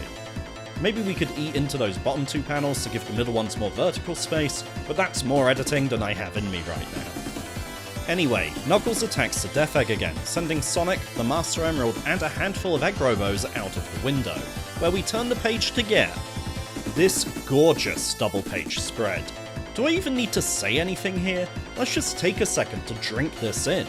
The Death Egg is toast. It's lost its power source and taken a deadly hit from the floating island. Sonic has won, but he's also plummeting to his death. The final issue of this arc opens with an establishing shot of Sonic's fall from a destroyed Death Egg. Remember, while we're reading this as a marathon, the book came out fortnightly with a target audience of children, so this is appreciated. The only problem I have with this shot is relative scale and positioning. Either the mountains of the floating island are tiny, or Sonic's massive. It also looks like he's set to land, or rather splat, on the edge of the island, not fall down to Mobius. But again, I'm looking at this more closely than most people would, and it's not like I could do a better job. An Egg Robo catches the Master Emerald, giving Robotnik a dangerous opportunity to clutch victory back. Sonic steals another Egg Robo's handgun, and yeah, if you've ever seen this panel of Sonic pointing a gun, this is where that comes from. This was its original context. This is great use of a page turn as well. We know this shot counts, we feel that tension, and we can only relieve that by turning the page. This is making great use of the format. Of course, Sonic makes the shot and the Master Emerald falls back to the floating island. There's just one problem. He's still falling to his death, something the Egg Robos are quick to remind him. I love the framing of this panel, overhead as if we're descending with him, with contrasting sizes for the hero and villains to exaggerate the distance and imply velocity. Sonic seems to have an idea though, as he vaults over one of the robots. Cut to utter chaos inside the Death Egg, with Grimer convincing Robotnik to abandon ship.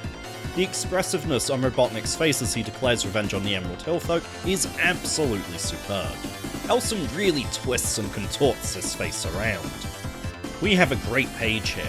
As Sonic flies in on the Egg Robo's jetpack, we're directed straight into the next panel. Here, the falling Death Egg pushes us across where a tilted Master Emerald sends us over once more. From there, the gem is literally an arrow pointing down. We then get a break from conventions with a skewed panel that intrudes on the space of others to show a sudden surprise, with the tilted framing of our final panel conveying that something is wrong, while creating more space for Robotnik's imposing mech and shifting us towards the page corner for a turn. That's a simply masterful page layout that does so much more than you realise at first glance. Of course, I do have a couple of thoughts. One, the speech balloon explaining that Sonic stole the Egg Robo's jetpack feels necessary. I don't think it breaks the show don't tell rule because we might not immediately recognise the jetpack as being from the robots and we didn't see Sonic take it. Making a wish on a falling Death Egg is spot on for Sonic's humour. We love to see that. We also established some urgency and a time limit. The Master Emerald is on the floating island, but if it's not returned to the Emerald Chamber, then the whole place will crash land onto Mobius. All great stuff. My only query is why Sonic's using his front-facing quills here when he's clearly at a 3/4 angle. Sonic leaps straight into action. Even Robotnik comments on how savage he's being. Our hero doesn't have time to waste. He's serious and he's not pulling his punches this time, absolutely tearing Robotnik's final machine apart. The final panel showing us just how quickly, frequently, and efficiently he's smashing it up. The look of concentration here. This hedgehog is locked in.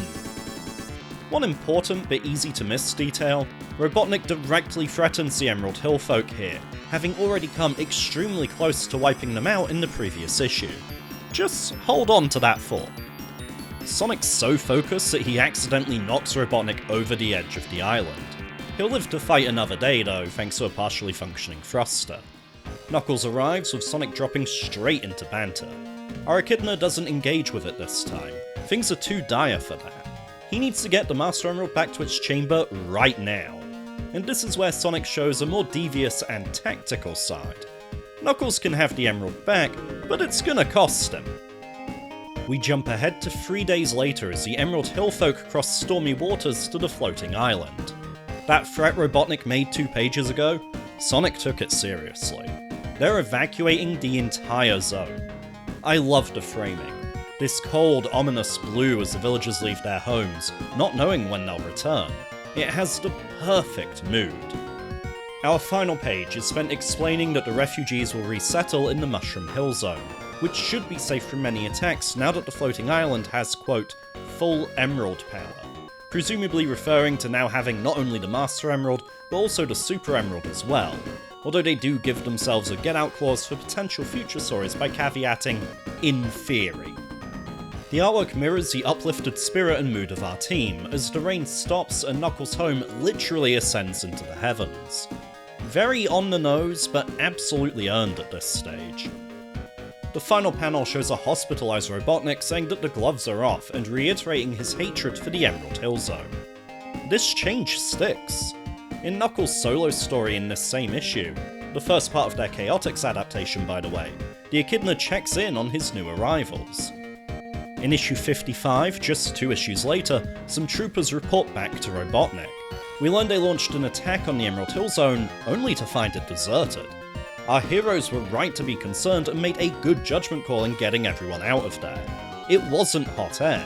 The dictator tried to make good on his threats, and he's furious to learn he's been outplayed.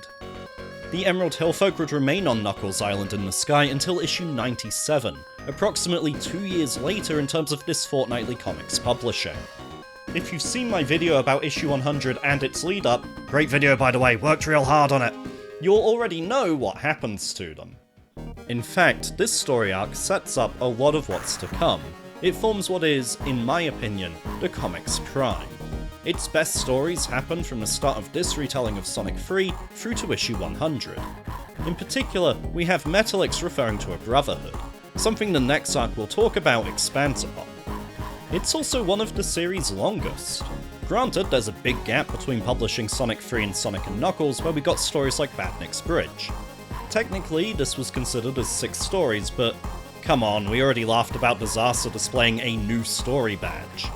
Enter Knuckles through to Robotnik's Revenge was clearly one continuous story. Likewise, Mystery of Sandopolis through to Disaster. This arc showed that readers would engage with longer form storytelling in what was primarily a children's comic. kids would come back each fortnight for the next part of the story. That ethos can be seen in how continuity is treated going forwards with characters such as Super Sonic. I consider this story to be quite a turning point for the book's direction. But let's not get ahead of ourselves, those are literally other stories for another time. For now, let's appreciate how massive, impressive, and important this story was. I'm really glad that Nigel and Richard had the idea to take it on, and grateful their editor trusted them to try it out. In hindsight, this prepared me for more mainstream comics, with denser lore and ongoing interconnected stories as the norm. Sonic 3 & Knuckles is often heralded as the first Sonic game to really tell a story. A lot of positive things have been said about the source material's cutscenes, and I've certainly taken my turn in giving it its flowers. That makes an adaptation risky, as a lot more is established in 3 and K than it is in, for example, Sonic 2. Deviations are easier to spot. The Sonic 3 portion had to play it safe as the creative team didn't have access to, or know what would happen in, Sonic & Knuckles.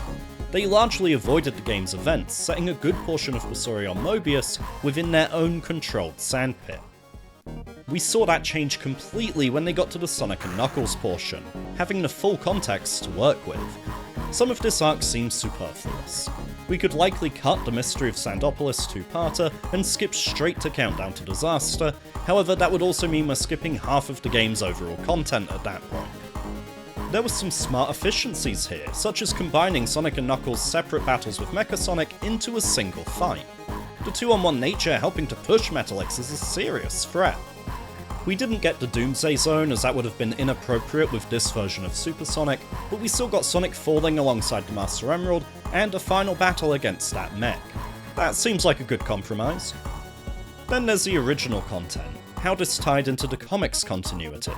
I'm admittedly not a fan of Captain Plunder, but I really appreciated how they gave Knuckles a role in the final battle, while expanding the floating island's capabilities. It was like watching two massive airships duke it out. This storyline serves as strong evidence that different doesn't mean worse. You can adapt something a little more loosely, being respectful of the original without being beholden to it. There's a really fine balance that Nigel and Richard struck really nicely here. Anyway, I have rambled for long enough. Thank you for joining me on another epic video. We'll be back at some point to cover the much anticipated Brotherhood of Metallix story arc, this time using my own 600 DPI scans for 4K visuals.